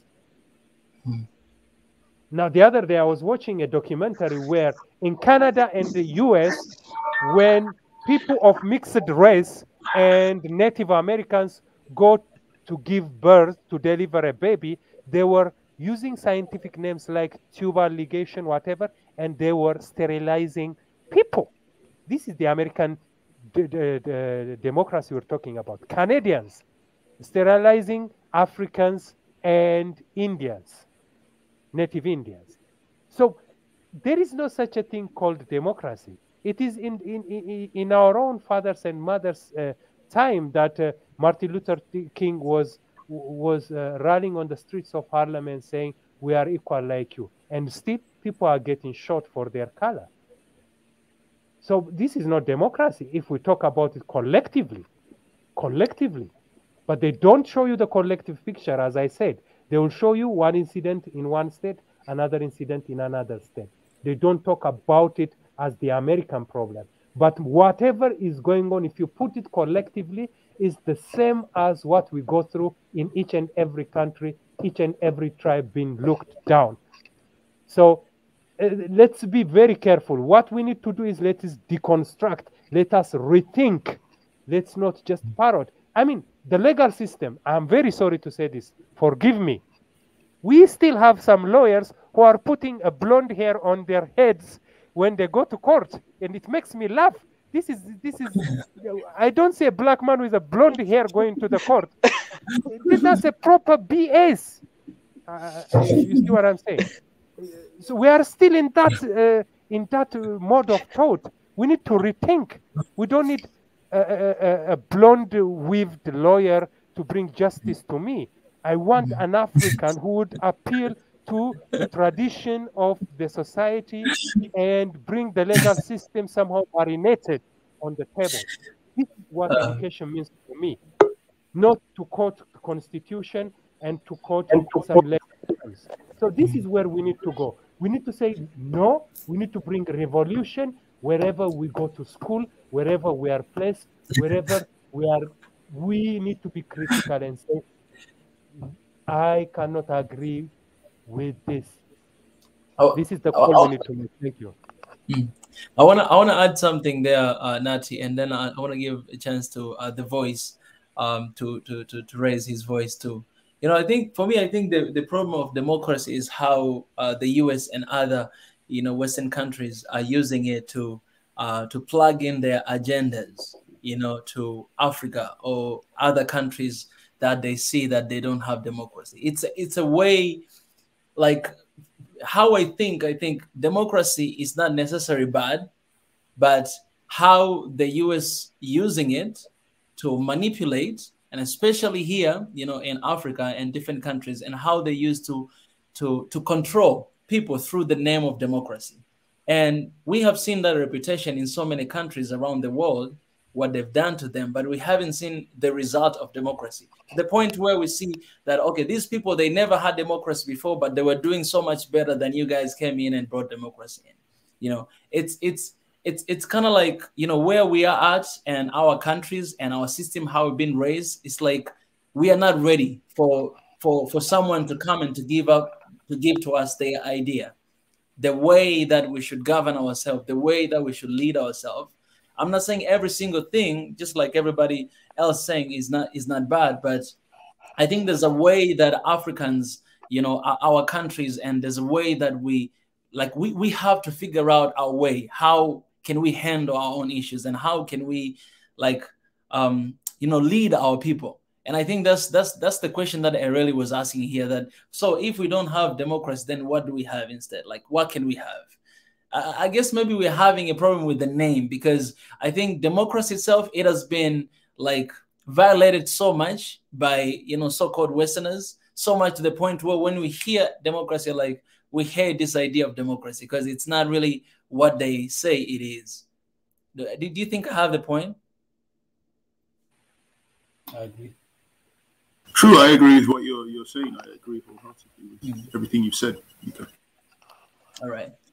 But we were given a few. Sorry, we were given a few ideas.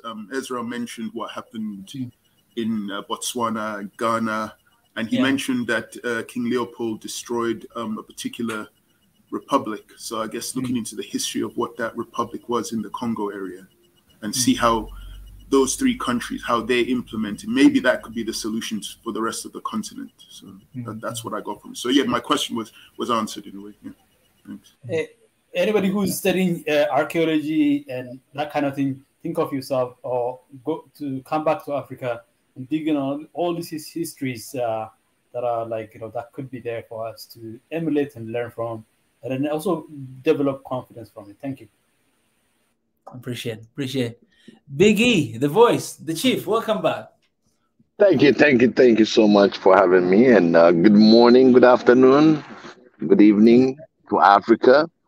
Good evening. Right now, our democracy is in line, and I heard it left and right. Everybody's putting so much effort into getting it uh, put together. What benefit Africa using democracy, education, medicine, and all that. So for me, my 2 cents is for democracy. First of all, we have to identify what does it mean in different terms, what benefits Africa. In my sense, that I'm going to put is uh, democracy is supposed to be really to be practiced in a way for social equality, social justice. And when you take that and people understand like the Gada system and has been defined earlier, there's certain hierarchy that get developed. What does it mean democracy for US, for Africa, for Europe, and all that? It gets to the first thing that Europeans and Western world, and including Africa, when we look at it, is it's a government by the whole population, and then it's eligible members of the state through election, and their representatives participate between, let's say, the Republican, Democrat, and all that. They use that term of democracy, that you have the right to vote, the right to do certain things. But for Africa, I think the first thing that we look into is the social equality. That's each African nation has their own systems and their way they look at certain things differently. It's so sad right now. We're talking about democracy, but in Africa, slavery is still practiced. Okay, and women equality is still inequality, which is just is still be practiced. Um, uh, there's so many uh, social injustice that's going on uh, in different nations, and how can we bring them to be able to voice themselves? For me, 1.4 billion African should have voice. They should have voice, but it doesn't mean they're going to create 1.4 billion political parties. Okay, but again, if you really look at your existence in this world, okay, you have if you look at your own personal routine, day in, day out, and your connection with the Creator, and your connection that He created you really free. And now we're going to have to be integrated to be social based on the education we receive. Some Africans don't have the opportunity to get education. They don't have the opportunity to read and write. There's illiteracy. So most of the educated part will be representing them. But remember, there's a language. So within the language, are they teaching them what they stand for those that do not read and write? But they vote. They'll go out there and they'll say, okay, I want to so and so, but are they directed in the right direction? So when it comes to the African democracy, first of all, we're going to need to free a lot of people. That include our sisters. Okay, let's start with our sisters that been really under the men rule. I mean, I don't mean to bring all the female activists, but on behalf as a man, I would say, you know what, women should have equal rights to vote, to run on any office. If we do that, I think we're going to crack on something that is more than what the definition of democracy is. So Africa need to practice. The first thing we practice as a continent is the social injustice. We got to work at it. We're going to bring our sisters to rise up. I mentioned it. We are responsible and accountable for what happened to our sisters. They're born next to you. She's next to your sister. She's right there. Do you want her to be less than anything else? No, you want her to excel. But again, it's being practiced again through family heads and everything else that the woman is supposed to be doing cooking, washing, cleaning, and having babies. Okay. So before we just jump on democracy, which is a big subject, I really want to see us working on the social injustice, how to make Africans aware. Yes, I have internet, we're communicating. But how about those who do not have any internet? How can we reach out for these people? These are our Africans.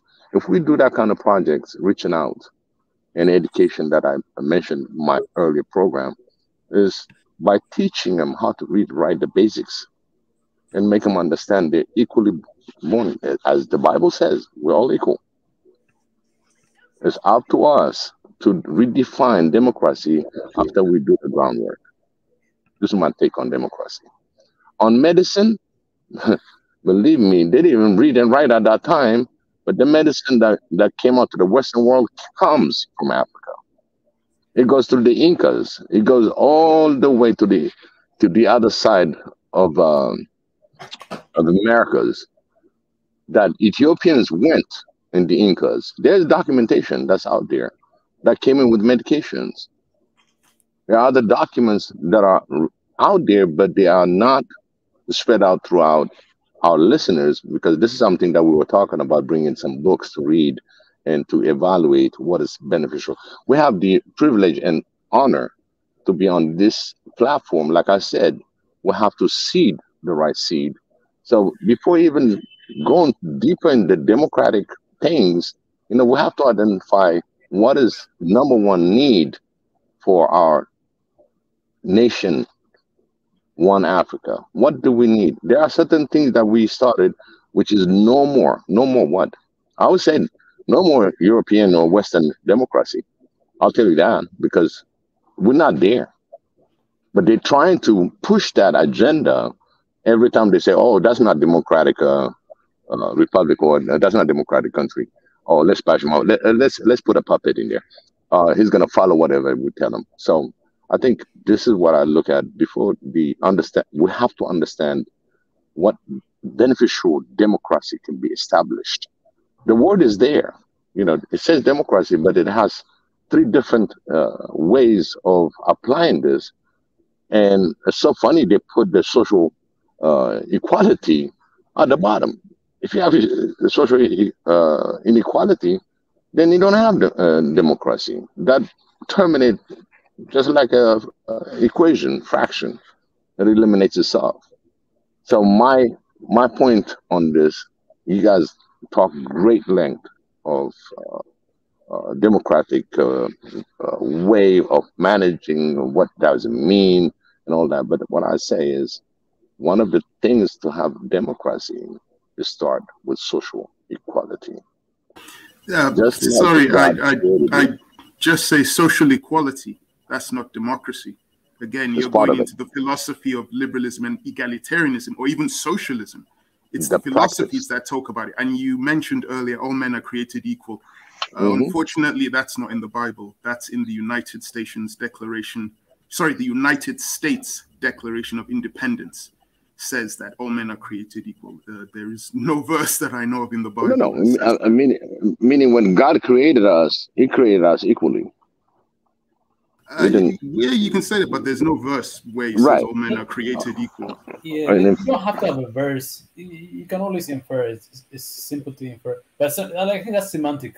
I mean, I don't want to take us to a different path where we start arguing Bible verses. I think it is. But I think the essence of what Biggie is communicating is loud and clear. We need to step up our effort in creating a society that reflects, essential human values of equally treating all people, women, men, and in making sure our democratic or social orders, whatever that form is, reflects on these essential qualities. And I think those are things that we're trying to debate. But I don't think I don't think it serves a purpose because we're not here. We're not ruling countries here. We're not running. We don't have the burden of running countries, building institutions. Our burden here is the intellectual rigor that we bring to the table to discuss and interrogate all these things that we need to interrogate, so that it becomes an input to a much better kind of society we all can be proud to have. Be careful what you say, Ezra. For all we know, Mika might be the next president. You might be the next president. But until I get that burden, I'm not going to be worried about it. Because I've been in a position of leadership, and I know the difference between when you're a leader and then when you're not a leader. When you're a leader, you cannot exercise a lot of these, you don't have those mobilities that we have right now here. So, but when so I want us to exercise I think our job here is to exercise as much freedom and mobility our mind, our spirit, and our sensibility can allow us, and a degree of humanity and respect to each other. And because Ellery, you have lived experience, I have to respect and value. I can't just dismiss your point and perspective because the words that you say doesn't kind of ring with me, because that is limiting the process here. And then vice versa. So this platform is about that kind of like flexibility and openness of kind of playing the open field exercise, as opposed to trying to kind of like navigate the issues of the day and tomorrow that leaders on a daily basis have to deal with. The complexity of left and right, front and above, and having to make decisions that are judgments, that you don't have enough information to whether you are right or wrong on all those things. So those burdens we don't have. I'm not carrying that to my shoulder. So I'm comfortable just exercising to the limits of limitless. So that's what, so anyways, not to say too much, but I get the point of Biggie, and I also get the point, but I think that's what, we're not disagreeing here, I think, generally. There are a couple of guys here that I see, they have not said anything. We want to hear them. Yes. Mika, if they could voice out, they might bring something. Yeah, absolutely. I'll leave now, so if there are other people who want to come on as well. Thanks very much, Mika. And by the way, Larry, I think 1, 2, 3, 4, 5. There's only 8 people here, so it seems like coming in. Larry, you don't have to leave. I think it will be great if there are people who want to come in. You can always, Mike, please keep updating us so that we want to step out. And, I will. Yes, okay. I will. Appreciate. I will. So let me allow T'Challa. T'Challa, any question to our Minister of Education right here, Nati? You can go ahead. Welcome to the show, by the way. Hello, T'Challa. I think I've seen you in the Wakanda. I thought it was Chala. No, it's T'Challa. Chala is not here. Oh, I made a mistake. T'Challa. I called him Abba Chala, thinking that he was. No, and I think he's having some problem with connection. T'Challa, I can't hear you, but let me allow our Pastor Ezra. Pastor Ezra, do you have any question to Nati? Well, T'Challa, you can try to fix your mic to see if it's gonna work. Yeah, I've got a question and a comment. I think what Biggie kind of put one of the point about what kind of democracy that we want to see in Africa because of our diversity. As much as yes, we are seeing other models, the Americans, the English or the Europeans, and as we've seen that they've been imposing certain like policies on us based on how they run their democracy. And what kind of democracy? My question is, what kind of democracy do we want to see in Africa? And the comment is the in democracy, I think democracy is wide and broad, and we should not just maybe leave it to just voting and then we've got a leader only, but there's so much into it. And as Africans, as diverse as we are, there are so many things that we are still learning. And I think our democracies will never be the same as the Americans.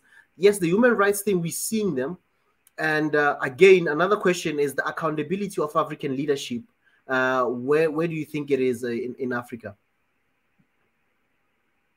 When I say accountability, I'm talking about, like, for example, they promise stuff when they are campaigning, and we look at 5 years, and can we really evaluate a leader and say, what have you achieved in this 5 years? And if there was corruption, is there accountability? And if there is anything, let's say there was a project for schools to be built, has those schools been built? Those also part of democracy. But I'll leave it to Nati to answer that in terms of accountability in Africa, and what kind of democracy do you think we need as Africans? I know it's not a one size fits all, but something at least of a generic prototype. It's an excellent question, and this, I wish I could ask this question. You just asked it before me. It's an excellent question, but there is something that I want to say. When earlier on, when Ezra talked about some model countries, he mentioned Botswana. Botswana, Ezra, as by default of being closer to Botswana, you know that Botswana by default is comprised of one holistic ethnic group. Do we know that, guys? And one of the stability for their, one of their political stability streams from the fact that they are one big tribe. They are not as diverse as the rest of the world, the rest of Africa is. So the way we are conscious about our identity in terms of ethnicity is a stumbling block for leadership in Africa. That's how I see it. The first problem.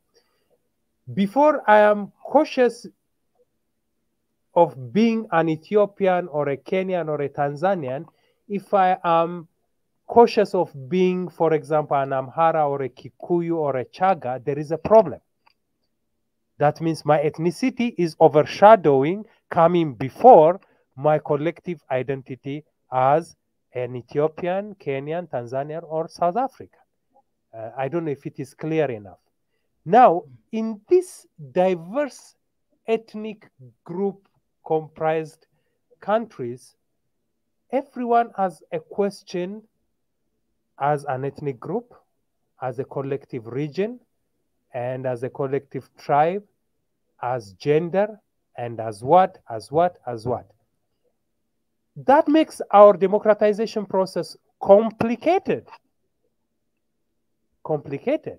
So how do we need to come out of this? First, let's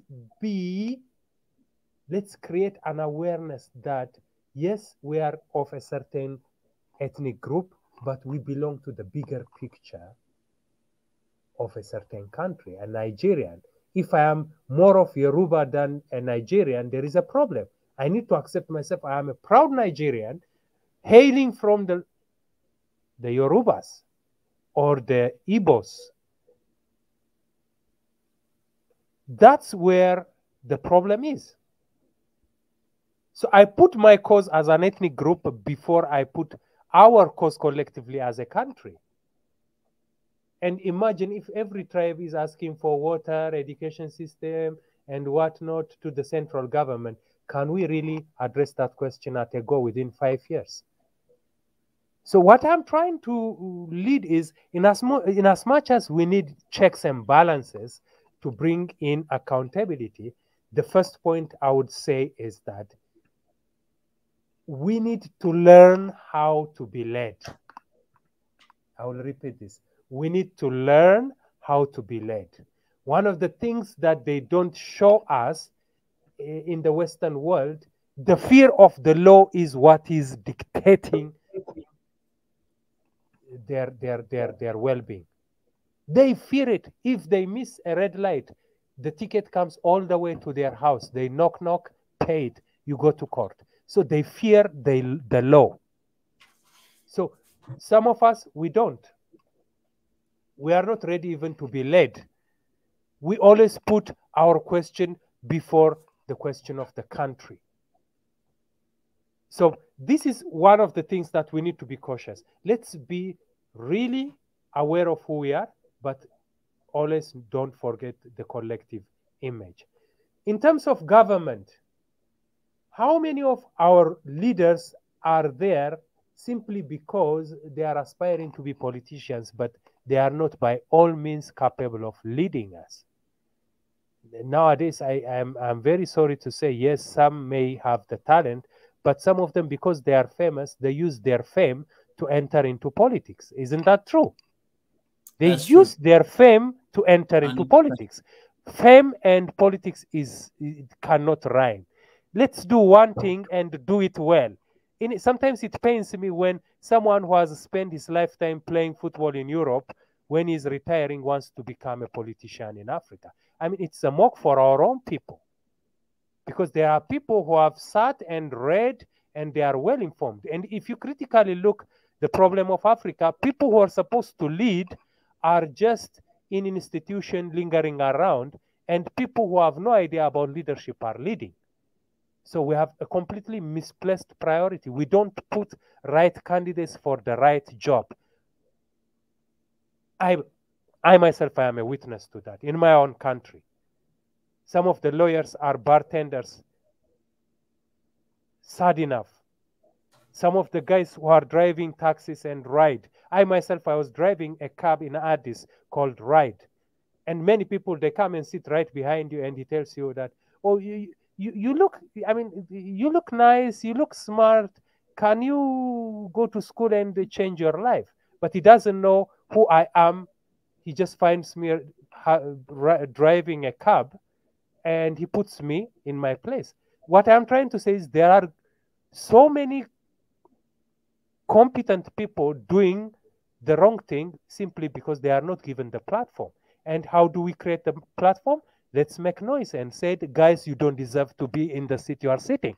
5 years you have not produced, go out. We understand you cannot change the world within 5 years, but at least achieve what you have set out to do. Checks and balances, and we are the ones to do this. This is a revolution. We need to bring the revolution. You say, no, we don't allow you to play with us. And it's a good example if you see John Pombe Magufuli within 5 years. He just brings the country from A to, and it's amazing. It's amazing. Sometimes we don't give credit to our rulers and we don't cooperate. We are biased because they are from a certain tribe. Even when they are doing well, we criticize them. That's true. Some of them, when they are discussing terms for our interest, they end up doing nothing. I mean, some of our dictators, we claim them to be dictators, but these are leaders who were sitting with the white men to discuss terms, and they say no to this, no to that, and they, with sanctions and whatnot, they made them useless. So checks and balances, let's be led. Let's bring beauty to the leadership, all of us. Let's cooperate. These are the little things that we do. Let's revolutionize and remove the leaders that we don't want and those who have failed to produce. Here is my hero, for example. By the way, John Pombe Magufuli was not very famous amongst few Tanzanians who had businesses and whatnots, by the way.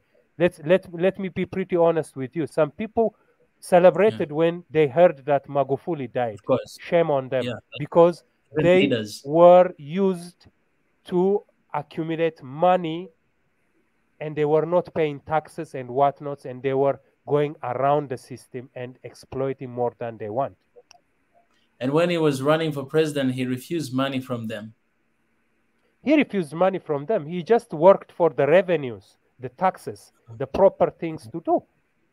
These are the leaders that our people don't want. So sometimes shame on us. In as much as we want these symbolic figures to lead us, how am I led as a citizen is a real question. How do I stand with my leader when I just say, okay, he's going to take the next 5 years? So Eleri's question and Ezra's very, very profound question, but at least we need to start with what we can, and let's do it to our capacity and educate those who are coming right behind us. I'm sure that I have not answered the question, but just I've used this platform to create awareness. Thank you. Nancy, sorry guys to interrupt. I know I had my chance. One question. I think I had posted there that if Africa chooses the democracy, how long should the leaders be in power? That's another question. Because somebody will say, no, the people love me, they are voting for me, but sometimes you don't see the accountability, you don't see the development. Like we had an example about the former president, John Magufuli, that in 5 years, I mean, Tanzania moved from in terms of a low income earning country to, I think, sort of a middle type of income country. And the development, the infrastructure, the trains, the power station, the hydropower that is, I think it's almost done. That he's also commissioned. So many things. So how long should leaders be, regardless of, yes, they are voting for you? That's why I was asking that voting for somebody should not really be the only democratic system that we say we weigh our democracy. Things like this. How long should one be? How do we take them into accountable for the nation?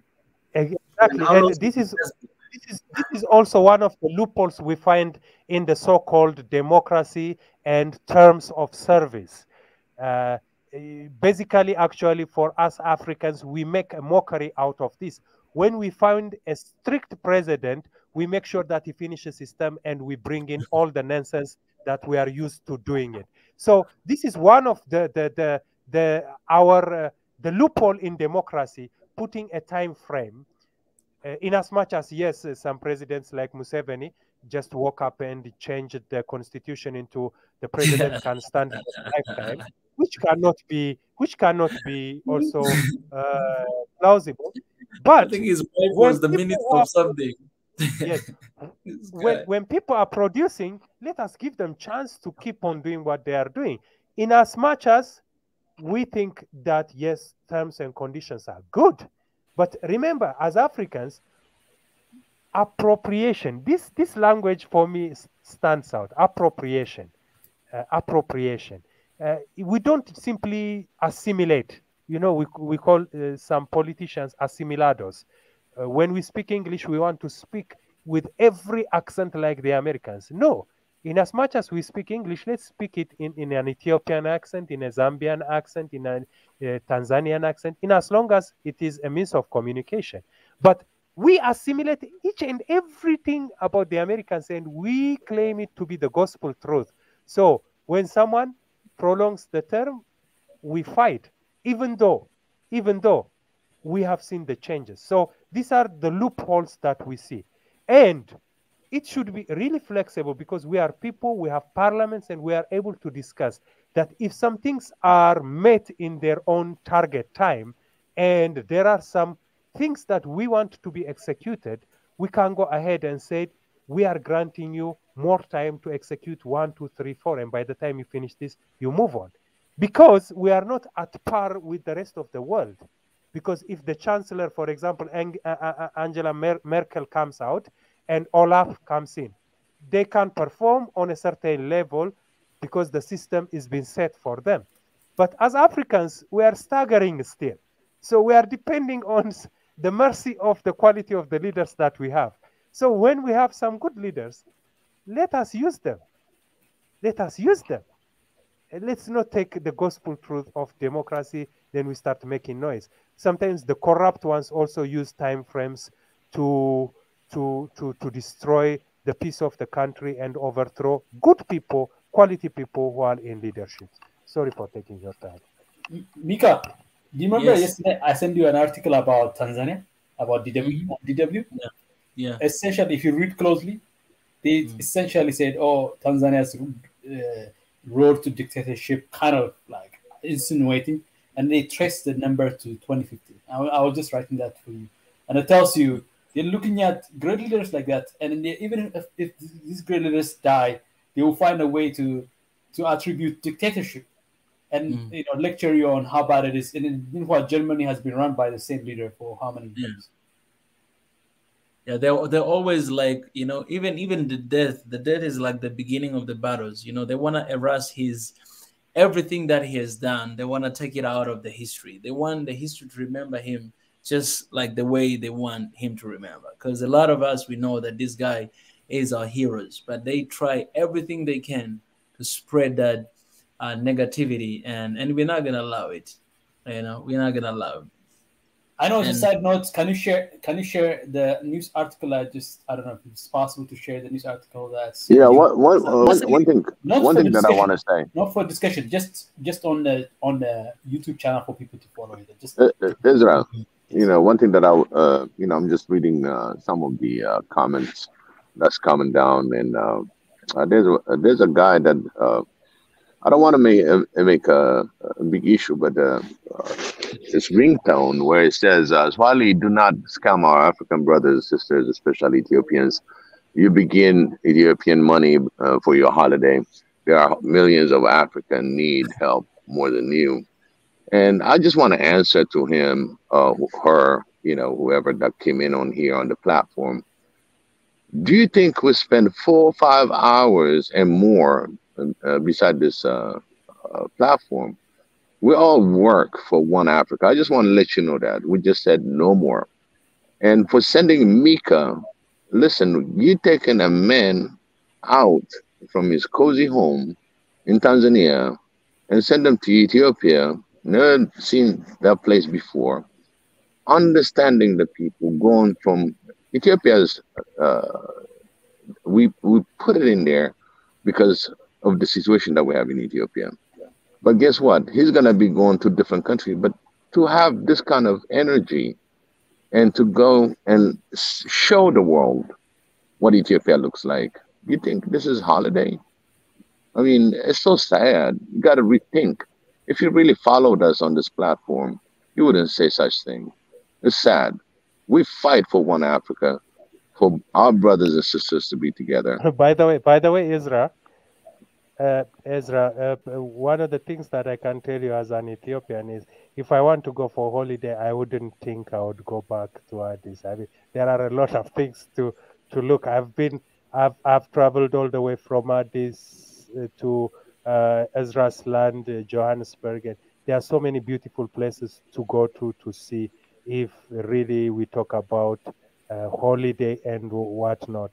And Right. actually, especially in this period where even the rest of the world is running away from Ethiopia, as leveling it, being not safe and whatnot, I think this kind of sectarian mentality should be thrown out. And this is cage mentality in a way, that we think in a fence that our country is beautiful, the other there are a lot of beautiful places to see, and I can witness that as an Ethiopian, especially living in most part of Africa.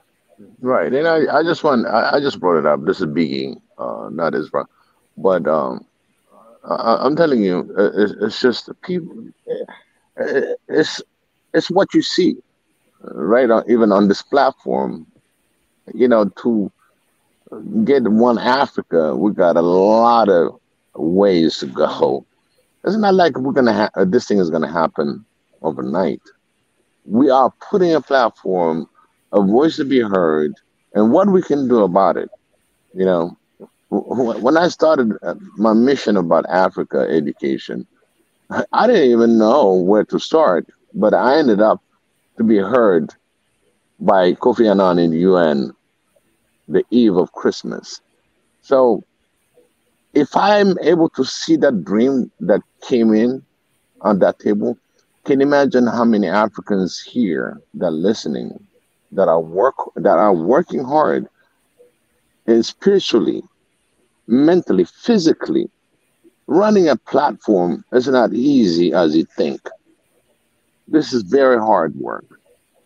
People are coming in here, pouring their heart and mind and suggesting what's best for our Africa. And those of you who had any doubt that nothing is going to be achieved, if you don't participate, if you don't work with it, how can you see change? A change is made when you are participating. Do not expect change without doing anything. But being able to be just texting, giving the wrong seed, seeding the wrong seed, the negative seed, it's sad. We're on the positive platform that we want to seed the right seed for everybody to excel, including you, Ringtone, including you.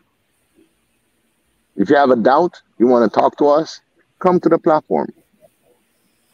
We need our general here. We need our general Rich to come and not just ask questions, but Rich and Larry, voice. Yes. Can you guys hear me, Virgin? Yes. All right, good.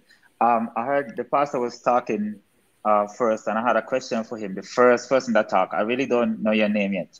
The one with the N. Not Nile. Yeah.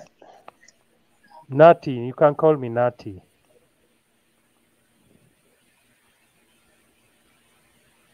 Hello, Rich.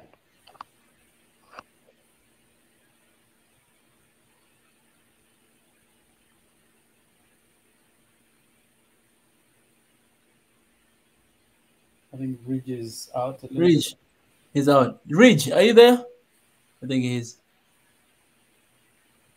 And he muted himself. Maybe he, Yeah, he's in the middle of work. He's probably. Yeah. Definitely. But maybe Ellery can say something about also Ezra's question about what mode of leadership and whatnot. I don't know what. I want to hear your perspective, Ellery. Sure. Did we answer the first question? Because I think Ezra asked how long should they stay. I don't know. I'm going to propose 8 years. So someone gets voted in, give them 8 years, and then we have the next election. And then because most of these leaders, they stay in more than 8 years anyway. We're used to them staying in there forever. So give him a chance. Let him stay 8 years. Let him see. Let us see if he makes a difference. Now, in regards to how you get to that situation, I would say we need something which I think was mentioned earlier by Natty, where you have.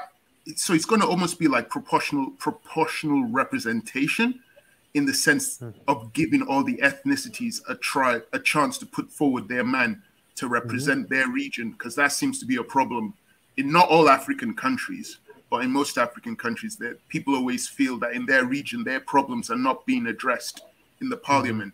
Whether it's in Nigeria, you have the Ogonis talking about how their fields have been destroyed by the oil, and there's nobody representing them in the federal government. And when they did have someone who spoke on their behalf, Ken Saro-Wiwa, he was murdered by at the behest of the dictator Sani Abacha.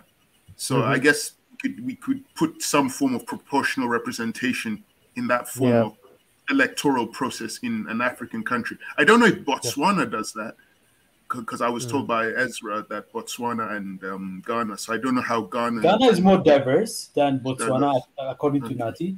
Ghana is so Botswana is more unified in terms of the tribal mix.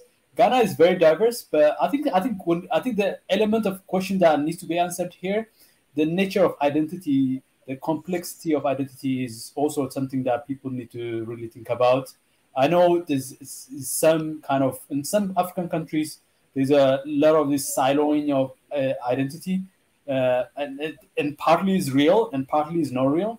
But I think from the case of Ethiopia, identity is quite fluid and complex, be it religious or ethnic. I mean, the last data that Ethiopia had in 2007 had about 29% of the population, which is the second largest group, that identified themselves as mixed, based on the mixture of their parents, not their grandparents, just their parents. 29%.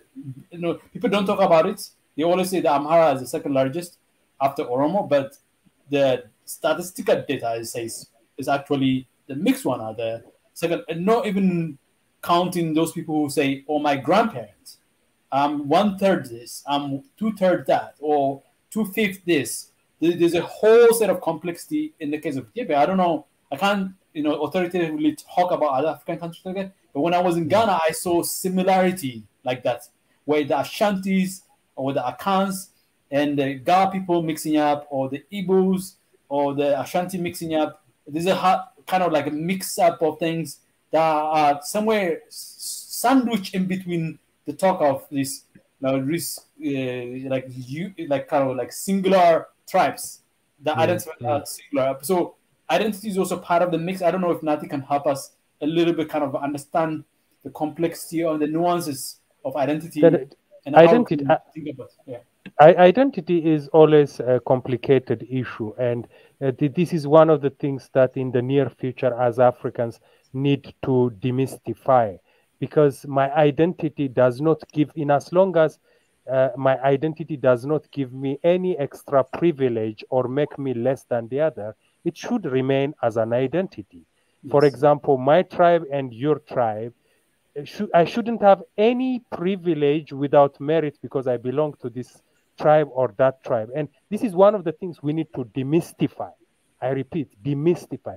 Sometimes we have this thought that a certain tribe, when we hear is from this tribe, we associate that individual to being dominant, to being this, to being a businessman. And it is all over in Africa, by the way. Yes. We have certain tribes associated to business. We have some tribes associated to leadership. We have some tribes associated to be lovers of money. It is just a cultural bias, but we need to demystify this, because we can always find one who is good in leadership from a tribe where we culturally simply label him to be a businessman. So we need to demystify this thought. But when it comes to the leadership, yes, Larry has proposed ETIA. It's very difficult to propose a mode of governance, but I would say this: legislation. We need to legislate. You know, sometimes we need to legislate, and that's, as you know, we have in mainstream American politics, we have the legislatures, we have the judiciary, and the what? There are three. We need to legislate whereby the rule of law gives room to people who perform much better. You know, sometimes when we elect someone, we give our rights to that person, we give our freedom to that person. We are saying that you take care of us. So when we do that, when we legislate and we have it in our own rules, yes, 8 years is a mode of, I mean, it's a time frame whereby a president can perform. But still, let's not fall into this thought that that is the gospel truth. The rule of law, if we are able to sit and exhaust and legislate, we can even delegate power to parliament, where the parliament can ask an individual to have a certain time frame more to bring to fulfillment some of the things that they have set out to do. And since the parliament represents the people, they can give him certain power to access.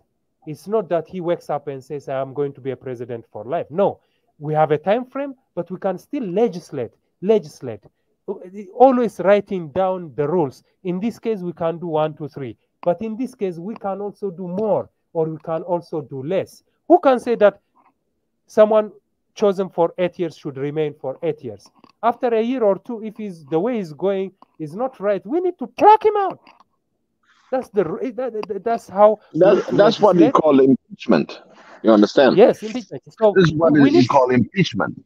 Yes, we need you can do that. To legislate a rule of law whereby it gives room for people who are doing more to do more, and for people who are doing less to be on the side and allow others to take us. I don't know if I'm not mistaken, Nati. If I'm not mistaken, yes, I think like you touched the point of legislation, right? So when the legislation or the legislative parliament get together, there's an influence by the incumbent president or prime ministers. There is a pressure not to pass certain things.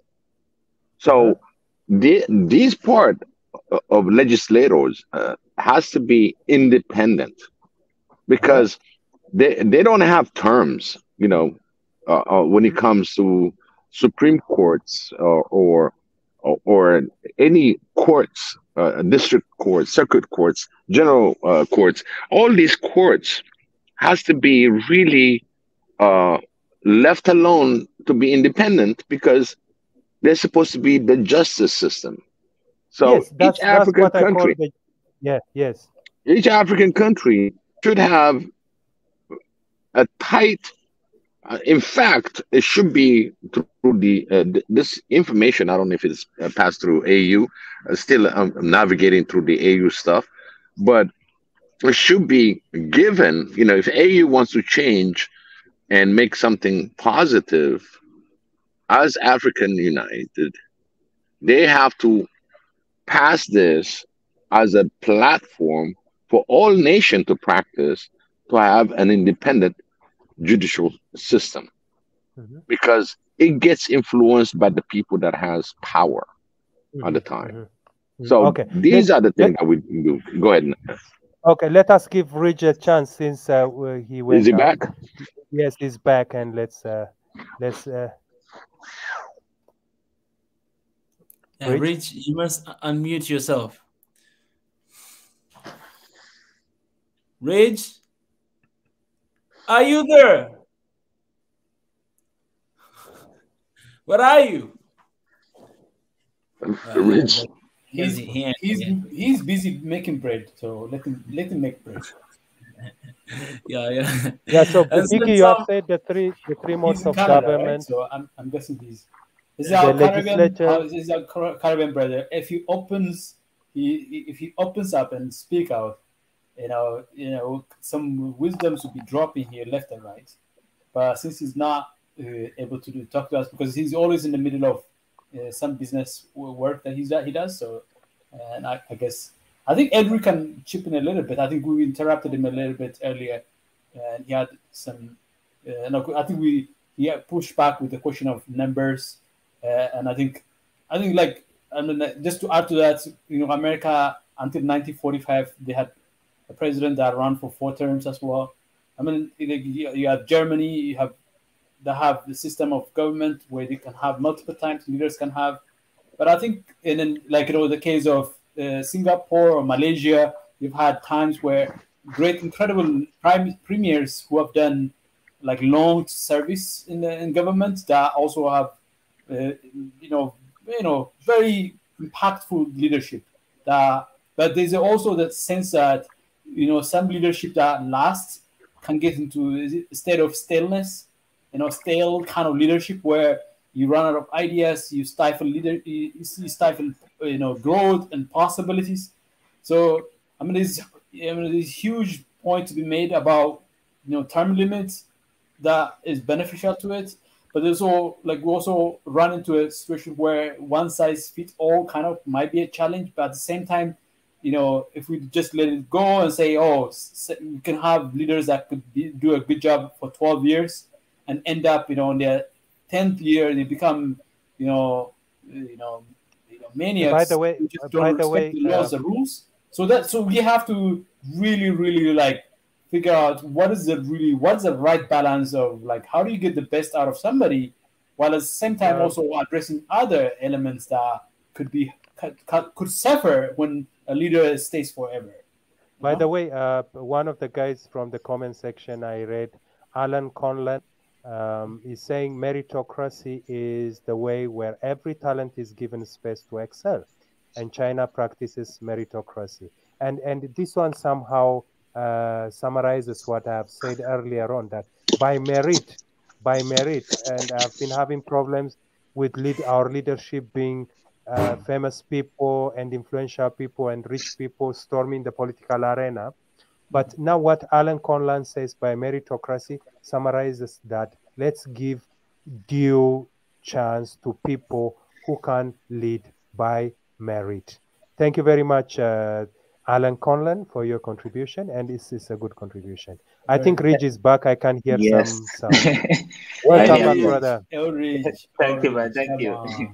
I'm sorry. I'm really sorry. You guys know I'm here, but when I'm not here, I'm still here. Yeah, I know. Brother with the letter N.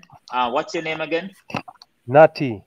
Nati. Good. I remember that one. That sounds like a Caribbean Rastaman name. Education right here. Yes. Yeah. You know, okay. Nati Dread, eh? Nati Dreadlocks. Yeah, so Nati is a short form for Nathaniel or Nathnael. All right. So here's my question to you. About what you was talking about first, about how we need our own doctors, we need our own medicine, we need our own spirituality, religion, politics, all these things. My question to you is, how do you think we can initiate this process? Because I have some ideas, but I want to hear what you guys think first. Well, offhand and straight on that I can tell you as a teacher, I've worked as a teacher for some time. The first and foremost thing is that most of our research in the universities, especially with regard to medicine, research must be done in an African perspective.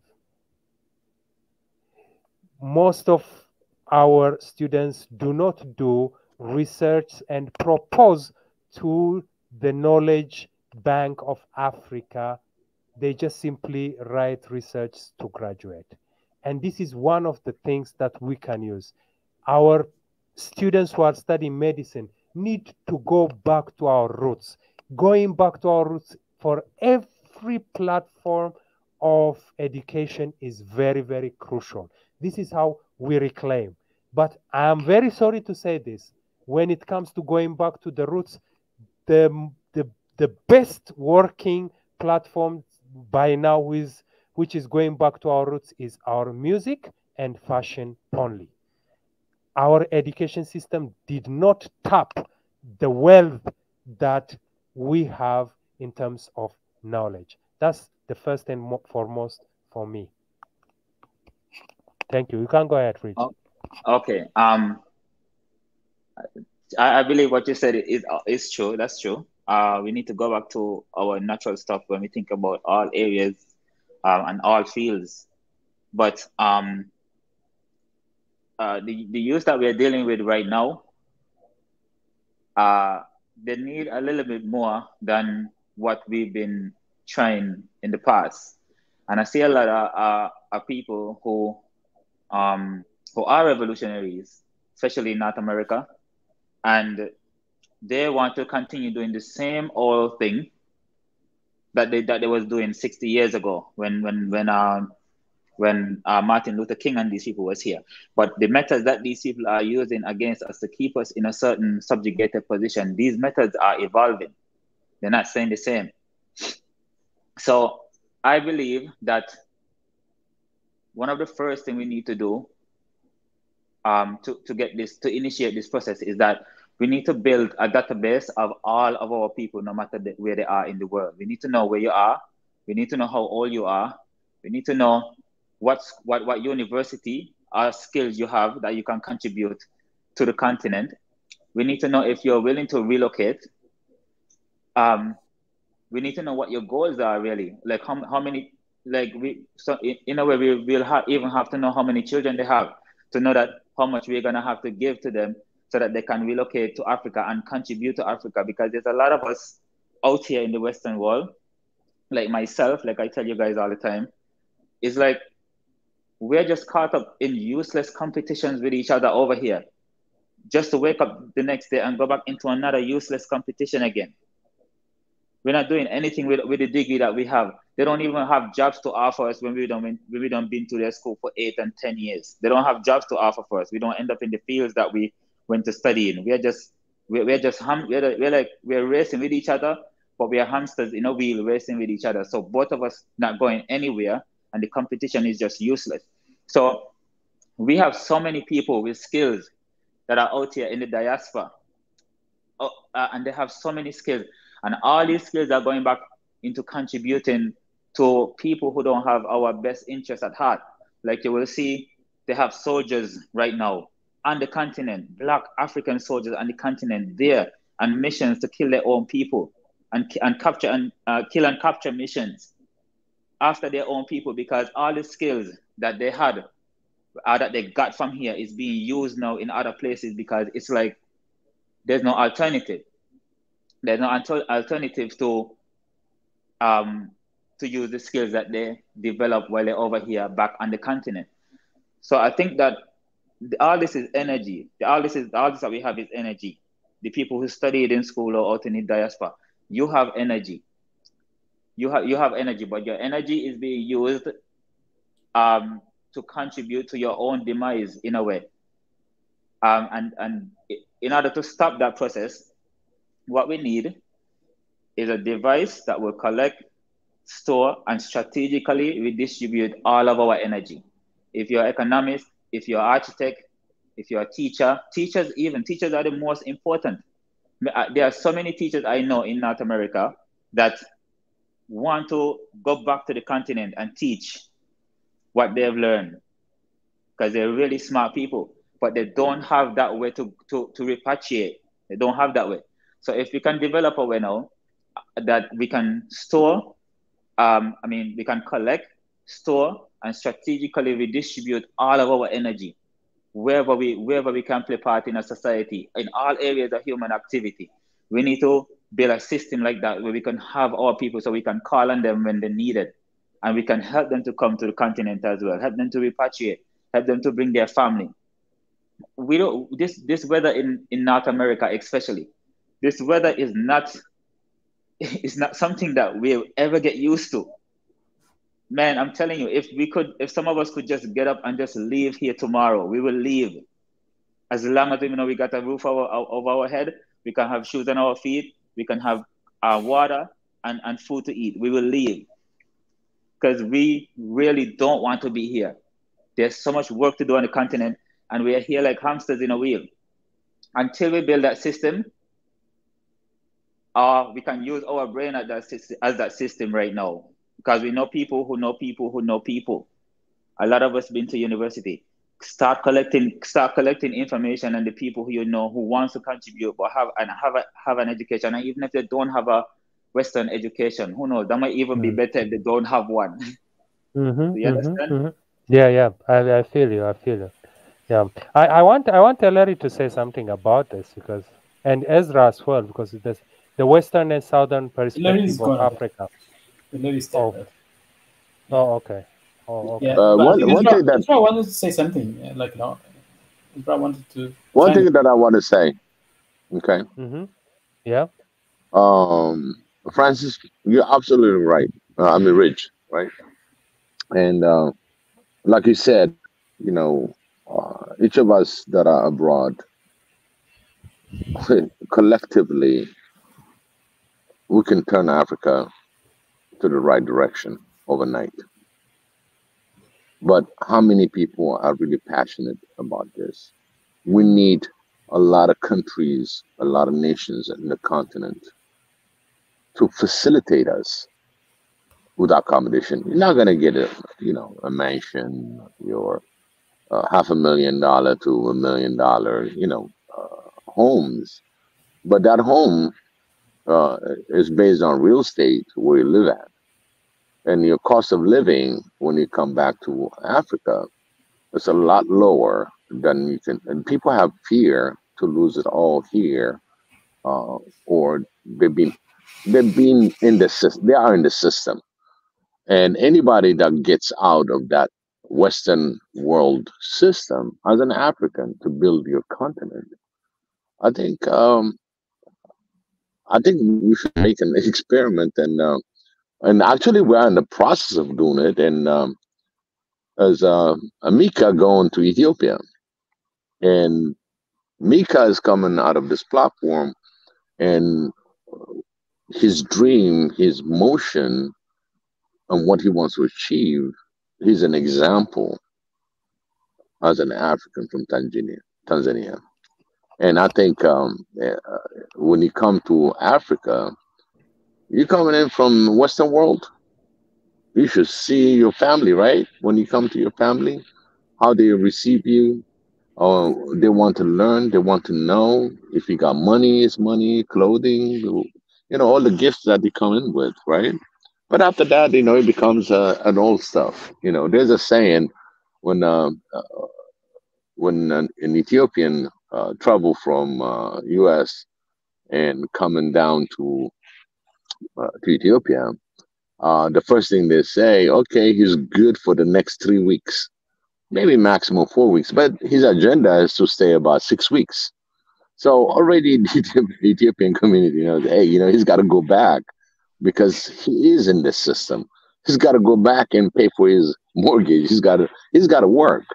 So basically, you find a way to break yourself out of the system because you were welcomed in the system to be part of the contributor for their taxes. So when you arrive in a Western country, they already calculated how much tax they can collect out of you. And in fact, they give you a promotion to go to school. They charge you about $500,000 to be a PhD, and now you're stuck with that system to be paying back. And now you got your daily routine that's kicking in, doing the same thing over and over. So on this platform, like you said, Francis, I can go empty hand in Ethiopia. Okay, forget my Addis Ababa life, and I'll land on any land in Ethiopia, and I tell them I'm here and I don't have anywhere to live, and I left Ethiopia 30 years, 4 years, and I'm here to help you guys out. Can I have a shelter? The first thing they say in Ethiopia, and I experienced it, this house is God's house. You're welcome, and you can stay as long as you want. We have that welcoming, hosting continent. We're talking about education, we're talking about all kind of stuff. But really, if you look at it in the continent, and you're there, and you tell them that you came in from the West country, and you're here to help, you came in empty hand, they really want to know what you can do to help them. Before that, they welcome you and they guarantee you a shelter. And I would say 95% will welcome you. And so that's not really the most important thing. It's just what's your agenda when you get there? What can you help?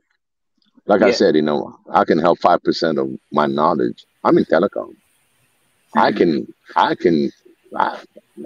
seen a kid that used part that Ethiopian telecommunications tool out, and he serviced his own village just out of telecommunication books.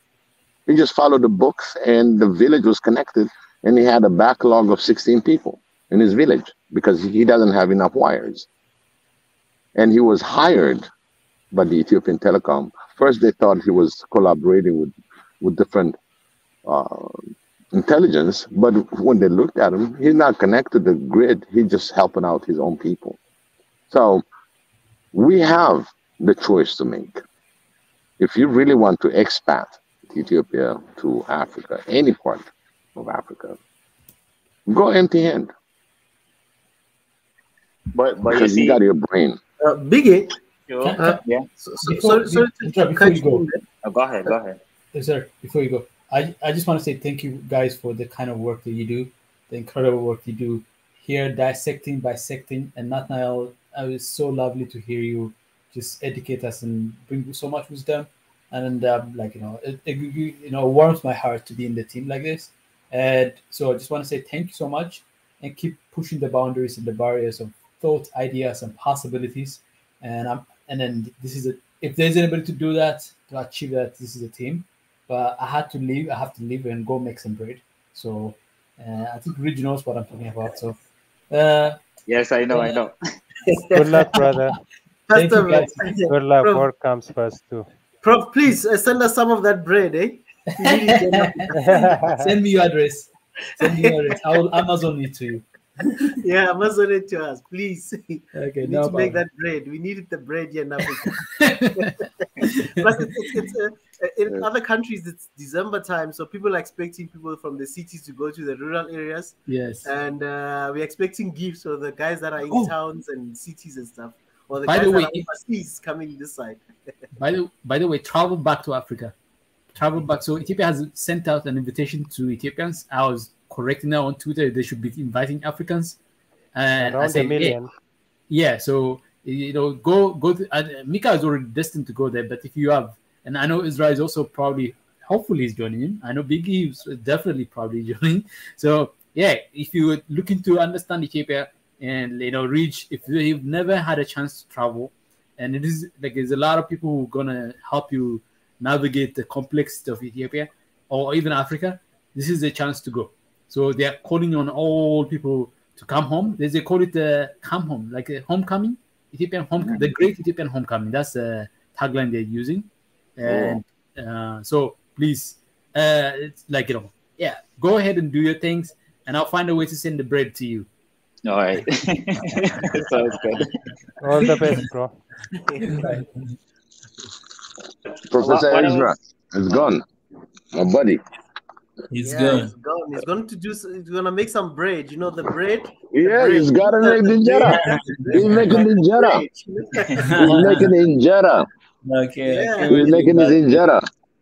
But what my question, like further into my question, right? What I'm saying is that it can't be something that we get by chance. It can't be something that we do by chance. You see, it can't be that we run into somebody by chance and then they end up having an opportunity for us to come back to the continent and put in some real work. It have to be a system built so that people can see and they know who's available, who's serious about coming there to do something, who have a space for us to stay when we get there, how we're gonna navigate the systems there.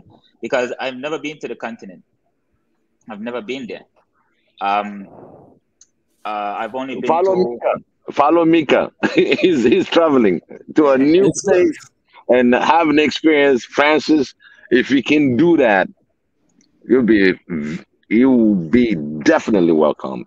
Definitely. It's a risk that you might think. Yeah. You might think you're locked up in this system, but once you break free, even go for a week, you will understand you made that leap of change. Sure. You see, that's the leap. And in fact, you have this moment, that literally it's an exodus of all Ethiopians going back to Ethiopia as much as possible. It's a call for 1 million Ethiopians to come back to the country. I mean, I've never seen anything like it. Just the effort and the noise that's been filtered and hitting the core of Ethiopians, and listen to this message from the foreign minister to come home for Christmas. It's just unbelievably, it's agitated right now. Even I've seen some few things that's coming in on the Ethiopian commercial airline. I don't know if everybody comes on the Ethiopian airline, definitely the million is not going to happen for the Christmas. Eventually, they're going to use other means of transportation, but that's a huge call. Yeah, it's a huge call. This sounds like the Ghana's year return. Is that similar to that one? Yeah, absolutely. This one is even going like, people, they're asking within the community, they're asking, are you going back? Are you going back? Everybody's going back. Yeah, but you know what? This is what I was going to say, right? Yeah, what I was going to say is that I'm not thinking about me personally as a person. I'm thinking about the collective. I'm thinking 200 years down the line, we have to build a system. We have to start to build systems to do these things, not just trying to connect with each other as individuals, but as a collective. Because in order for us to push forward with all these things that we're talking about here, in all areas of human activity, in all fields of education, in all educational fields, there must be a type of system built. I remember when I was going to high school, me and my friends will finish our math classes, and you know what we will go and do after? We will go in the corner and we will say, why are they teaching us all of these nonsense that we're not going to use? Why are we learning all of these things, and the only job we could get if we are good at math is in a bank? We don't want to work in a bank. But if we're going to school, if our youth's going to school and they know that what they're learning, they can contribute to a new type of reality, a new simulation, maybe our simulation this time, they will work more. They will work more diligently. They will work more hard in school, even though they know that they're in a Babylonian school. They will work hard because they will know that what they're learning and what they're retaining is in the future will be able to use to contribute to their own society, to their own reality, and they don't just over here getting caught up in a hamster wheel. So that's all I was saying. Like, you have to be a little bit more than just us connecting as individuals. There must be a system where they can go to and they can look at and they can say, hey, I'm learning to be an aerospace engineer, or I'm learning to be an astronaut. Let's see what little projects we have building on the continent where I can contribute to when I finish school 5 years from now. You know, they will work more diligently. But the reason why I'm saying this is because I'm building a system myself. I'm building a system. We have 4 minutes, guys. Okay, no problem. Yeah, I'm building a system, and that's all I gotta say still, because you guys gonna see it. You'll witness it. Who don't participate will witness. All right. That's an excellent point. I mean, that's an excellent summary of what we've been talking about. Putting a platform and building a system. And this is what we want to see. We want to trade amongst ourselves. We want to build roads amongst ourselves. We don't have to go to Dubai. We need to go to Congo. We need to go to South Africa. We need to go to the West for our own holidays and for our own food and for our own economic well-being. And I think this kudos to you, Rich. That's a very beautiful summary of what we've been talking about. Ezra wanted to say something about Mugabe, and Ezra, are you still? You send us a link. Yeah, I can quickly share why I asked that question. I know it might be a bit. Okay, I'm just gonna try to share this. Why I was asking this question about the term, and this is what the former president had to say. You guys will tell me if you can hear it. Yeah, I've already watched it. When we accept 2 terms, we have not done much. And 2 terms was like 2 weeks. So we want to go more. So you want another term, and you must find an excuse. The first term I served, no, it was not a real term. But you were there for 5 years. Oh no, it was Parliament which chose me. I should have been chosen by the people, so that one does not count. And the others say it counts. So that was the why I was asking the question. Were you guys able to hear? Yes. Oh yeah, that was why I wanted to ask the terms, because what he said was really very significant, because there were many leaders and presidents, and he also said for many terms, even though he was voted, yes, but he also revealed something about why some leaders stay long. I don't know if you saw what he said. First term, somebody will make excuse. No, the parliament did this. Now, all those things. So that's why I was asking the question: how long is allowed, or what we think as Africans need to do? Because I think coming from a background of monarchies and kingdoms and whatnot, it's still hard for many Africans to move away from those systems where somebody was there for life and he had loyal subjects under him. But in closing, about democracy, one of the things I said about democracy, just a generic thing, that if democracy cannot fulfill the basic needs of Africans, it will remain just a fallacy. It will remain just a concept for the West. And when I'm talking about the basics, the average African needs the basic. They want the roads, they want water, they want electricity, they want better education, they want to trade. If any country or any democracy is not meeting any of those things, we'll forever having a lot of young Africans trying to go to other countries to find those things, because they can't find those things in their nations. So democracy will remain a failing system. We'll blame the democracy for all our misfortunes. So that's just me in closing. Thank you so much. And I think all in all, what we have brought in somehow brainstormed, and we might not have put down things in perspective from the glimpse of it, but if we see the topic of today is rethinking, and rethinking is a process, and this is a thought process that we've taken today. And this process, I'm sure our head was really pumping as we were talking about it, because there are a lot of things. As we talk about one, there is another problem and another and another. And it's a thought process, and rethinking takes time, and we have started the process. But our education system and our educational contribution to the well-being of Africa must be rethought. Let's not chew whatever we are given. Let's select what we need. It's not about taking everything and gulping it.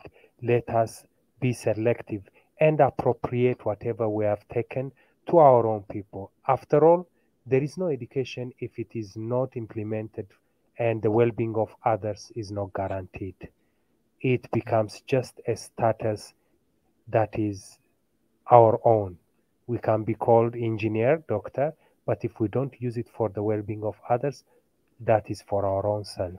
So let's keep on rethinking these processes, and let's bring academic revolution by bringing in reasonable ideas to fight the system that is holding us.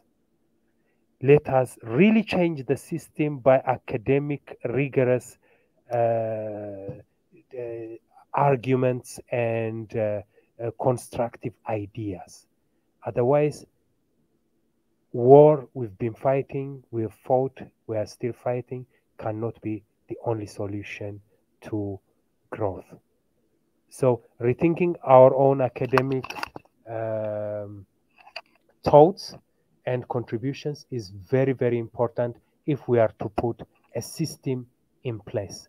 Rich should be able to come anywhere in Africa in the next 5-6 months and should have a brother who would welcome him, and he shouldn't be really bothered about accommodation and whatnot. When it comes to Africa, he needs to find where he fits best.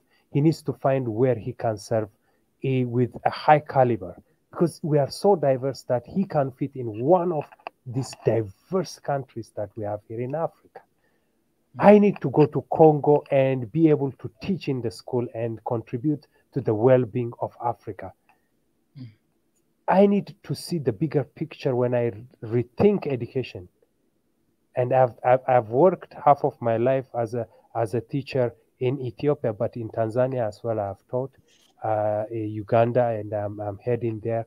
And wherever I go, I am not far from schools. And I find this platform for me to ground me in my identity as an African, because I found out that whatever I teach in Ethiopia, in Tanzania, in Zambia, or in Uganda is for the well-being of African children. So me being a teacher shouldn't be limited to my own country, my own ethnic group. So let's empower one another. Let us say no. Let us teach our children to say no to us as teachers. Then they are thinking. So this is a call for our African brothers and sisters. Let us rethink. Let us revolutionize the way we think. And let us not just take the Western mode of thought into our education system. And whoever is taught in the Western world, let us come and appropriate our knowledge to the needs of our own people. Thank you very much. I really appreciate Nati. Wow, the last repeat it again, Nathaniel. I don't know if you can repeat it. The last word that you said. Whoever went to the Western world for education, he should come back and appropriate his knowledge for the well-being of his own people. That's the key word, appropriate. Yes. Your knowledge. Appropriation. Yes, appropriation. Exactly. That's the key. Because there are, again, so many things that's happening within nations that we cannot change it overnight. But for the one that we have, without turning down the local, we have to appropriate what you have that integrates with the fabric of that nation. When we come to Africa and we look at things different, we don't have to look at it negatively. Been doing this for thousands and thousands of years. Sometimes we got hysteresis that we forget where we come from. And we got this new Western system that's hindering you from thinking any different. But as an African, specifically if you're born and lived in Africa and you are appropriated to different countries, when you come back, the appropriation of your education is very important. Do not fight the government. Hey, it's supposed to be this way. This is the way it's supposed to. No, we cannot do that.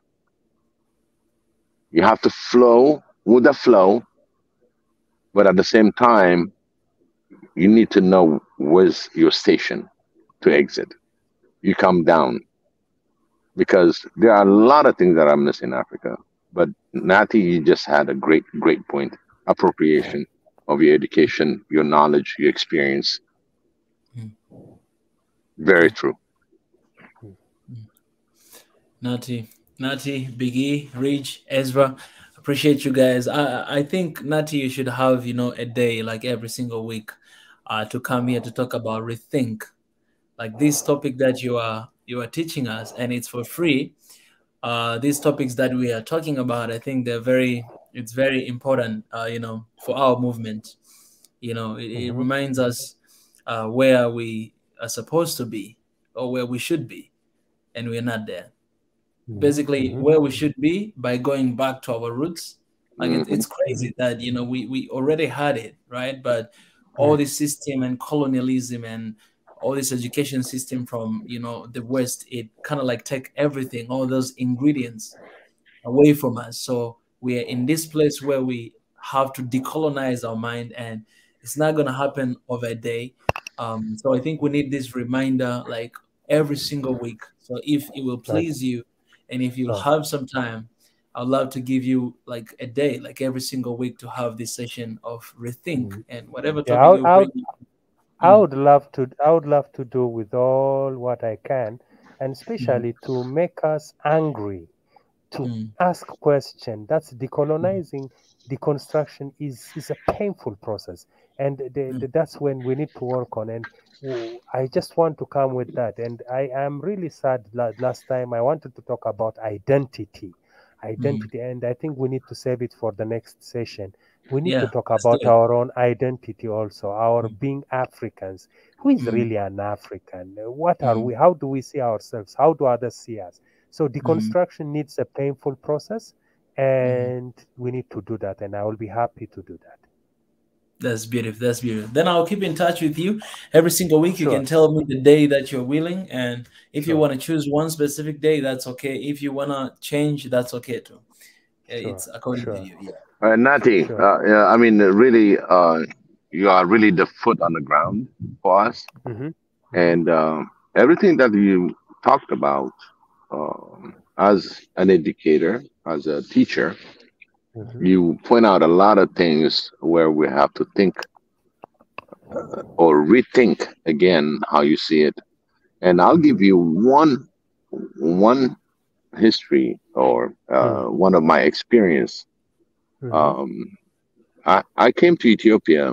I went there for my sister wedding, and then we just decided to go to Langano. Langano is one of the resorts that they just built out, and I just wanted to visit. But again, I'm still the old school. I want to see Washibale, I want to see the old one. You know what I mean? I was not interested into the new one where you don't have electricity. It works on generator, and generator works certain hours. I mean, it's an experience. I'm coming in from 24 hours, 365 days electricity. And I still said, you know what, I still want to see my childhood experience, So I traveled from Addis on my way.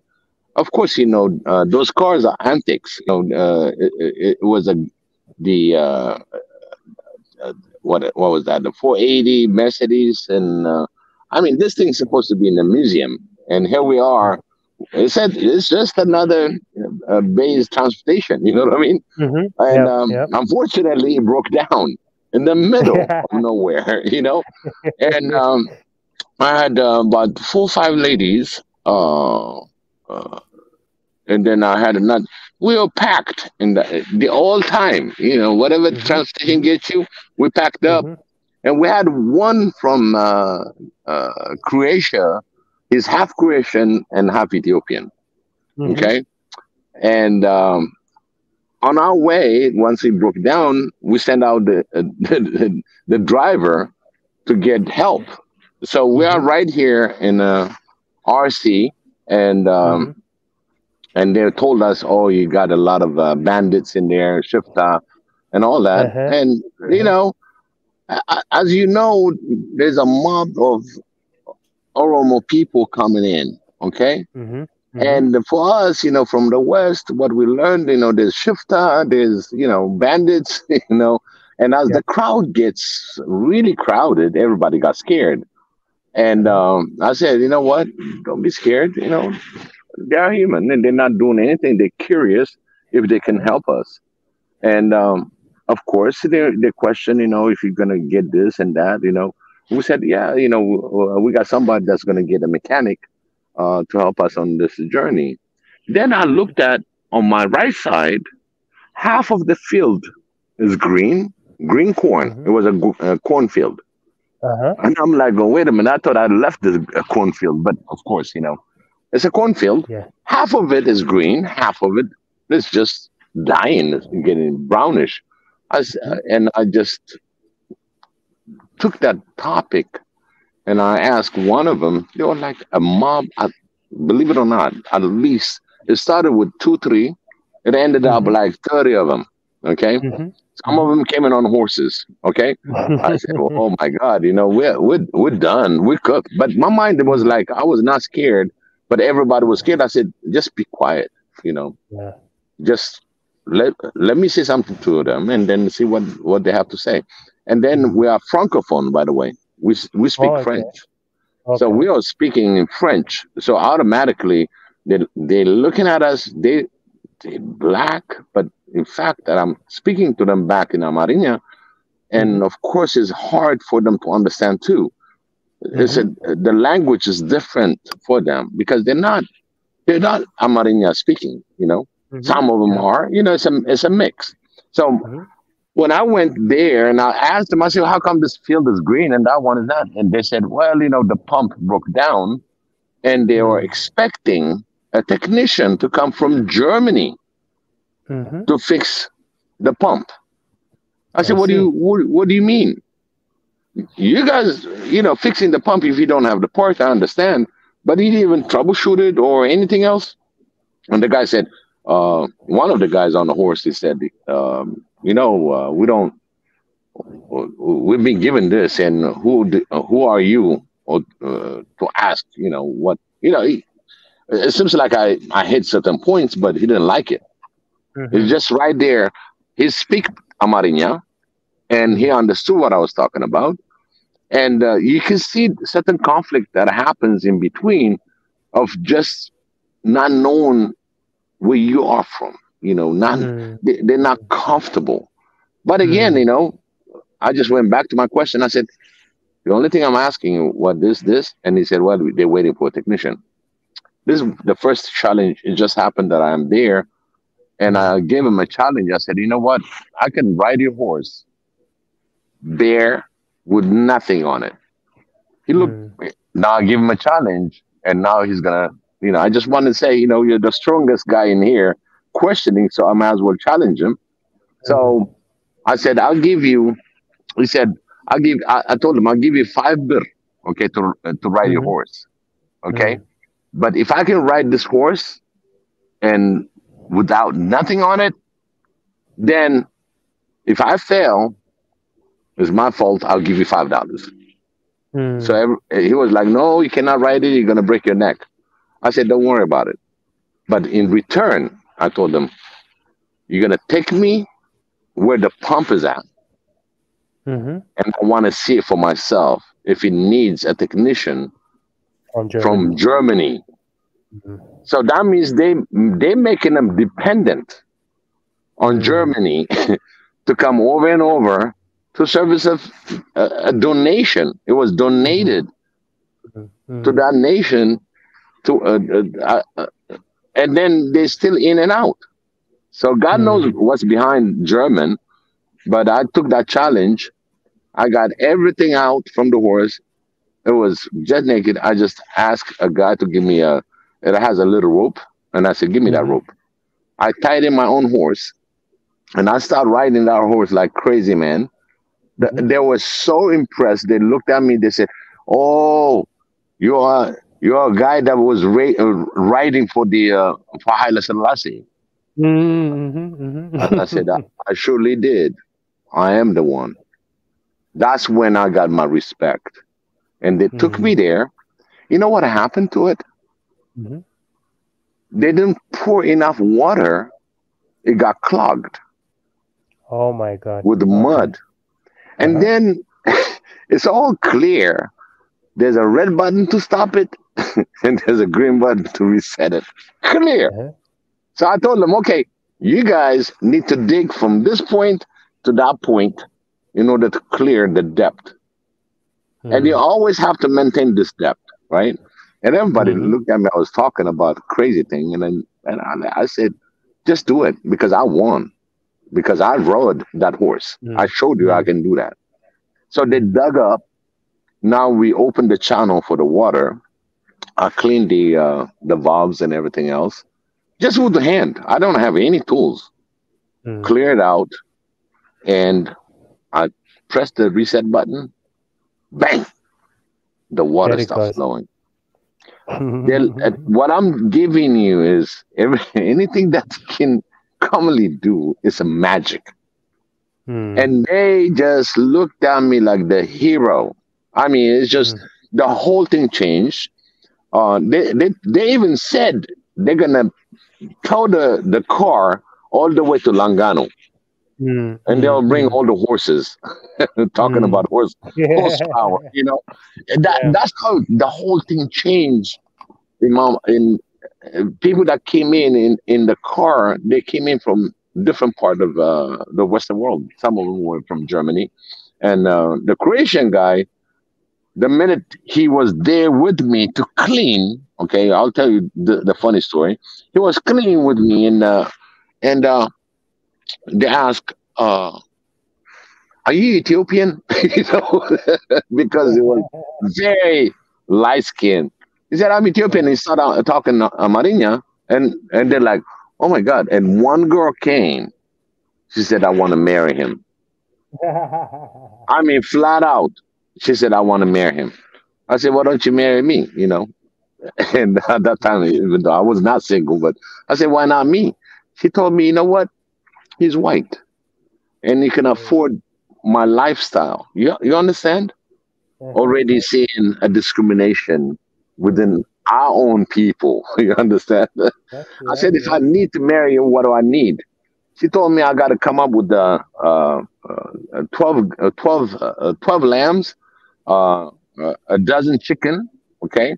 And I have to get a couple cattle. Yeah, that's their custom. You know, that's how you do. I said, I can double that. And when I told her when I can double that, she started looking at me. So you realize it was not about discrimination. It's just economics. You know, am I going to be able to take care of her? So this is the part of the story. So after we got done, we got the mechanic came in and fixed it. And when we landed in Langano, actually, at night, we had bunch of the whole, I feel like the whole Oromia showed up, you know. They came in with lamb, edge, which is our local honey wine. And as well, talla. And they slaughter the lamb in our honor for what we did.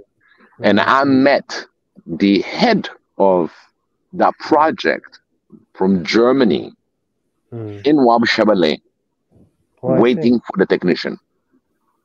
And I told him I fixed it. He said, "How did you fix it?" You know, he just looked at me like a strange thing came in. I said, "Listen, why don't you tell them just to clean that stuff? You know better. What do we have to be dependent on you?" We're very grateful that you provided us with this donation, but unfortunately, you're still failing the people that you can tell them to just keep the depth to this height. Oh, we told them and everything else. I said, why do you have to call the technician from Germany to show them that you're the only one they're going to be worshiping? And I said, listen, I'm from America, and I know how your thinkings are. I dismissed them. When I dismissed them, people were celebrating with us. I feel like the whole village showed up. Actually, the whole village showed up. How grateful they were. So that means everything that you do, everything you touch as an African and help the village is glorified. I had no expectation. I just done what I'm supposed to be doing. I just moved on. So that experience tells me that whatever knowledge that you have, you know, I'm not even a mechanical engineer, but at the same time, I have the knowledge for it. I'm technical. Yes, I'm technical. But I just happened to be in the right place at the right time. And how the village appreciate just a simple act. A simple act. So appropriating, that's what appropriating is about. All African that are abroad, when you go back home to visit family for weddings, for whatever reason, take your time to go outside the cities and explore what you can do. That's what I would say. Thanks, Biggie. Biggie, you said a mouthful, and I think you've kind of explained better the appropriation when coming to Africa. I think it's also one of those things that one time we should also have a topic about the diaspora. I think, Biggie, you've been over outside the continent for far too long. There are many young generations who might not know how to appropriate to Africa. Coming here, that especially going to the remote areas where electricity might be a scarcity or water, and it might be a challenge. But we'll have another topic. I think we can organize with Mika regarding that.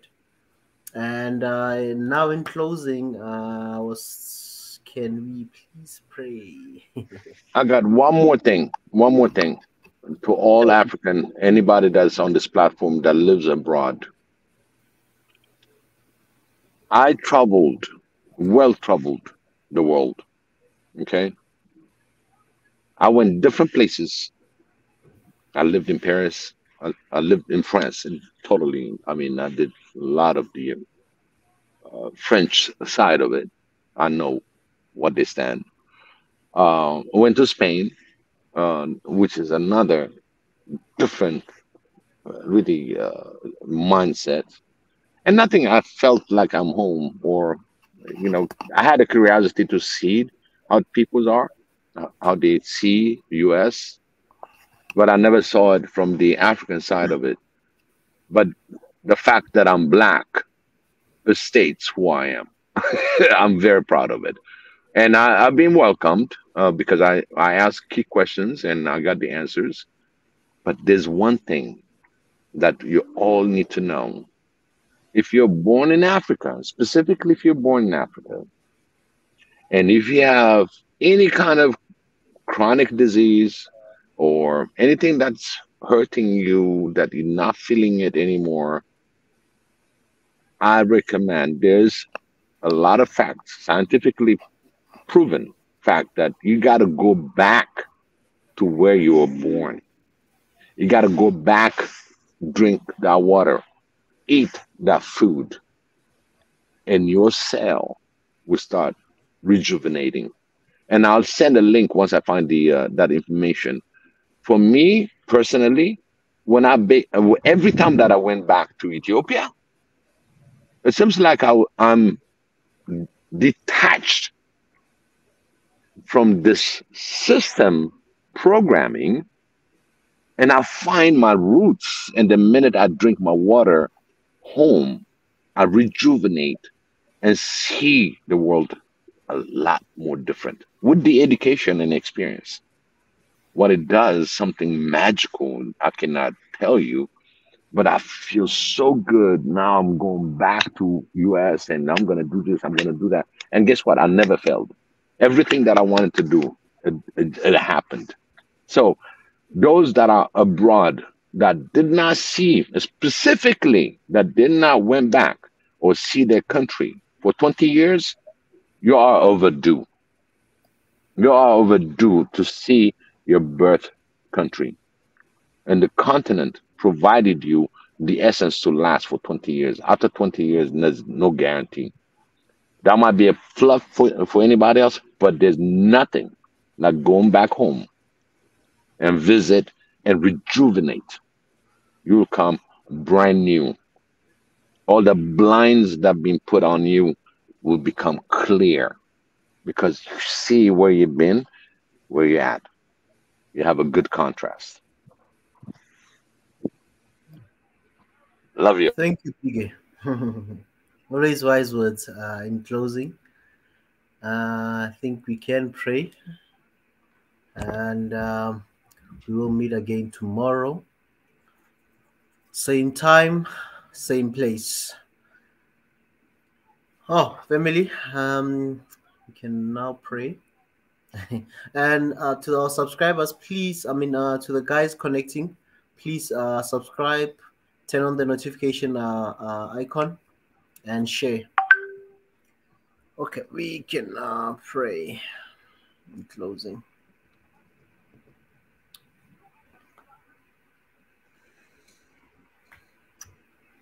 Thank you, Heavenly Father. Thank you for this day that you've blessed us with. Thank you that we can meet with our brothers and sisters to discuss about democracy. Thank you, Father, for the knowledge of the speaker today. Thank you, Lord, that we've learned something. We pray, Heavenly Father, that we'll take the knowledge that we've learned today into practice and make an Africa that is better for all Africans and all people that live in this beautiful continent. In Jesus' mighty name, amen. Amen. Amen. One Africa. Amen, amen, amen, amen, amen. Yes, brethren, you guys keep the energy up. Keep the energy up. Hey, brethren. this is the shortest one. 3.28. We beat the record. Nati really, Nati did excellent. Francis, it brought up a lot of. I'm not letting you talk again.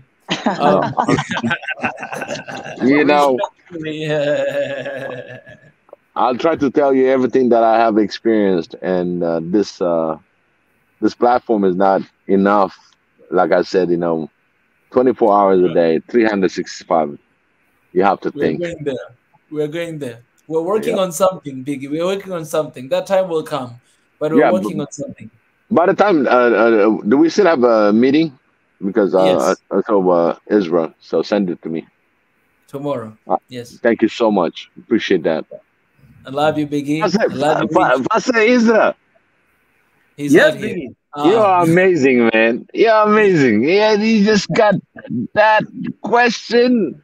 And really, people are responding. I'm looking at the comment sections and stuff. It's interesting. You cannot talk about all of them, but some few key things that I saw on it.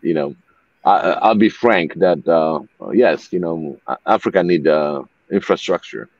I just want to say that for GB and the other people that are really going at it on the chat, and I'm so glad we have this platform and everybody else contributing. Having this time is great.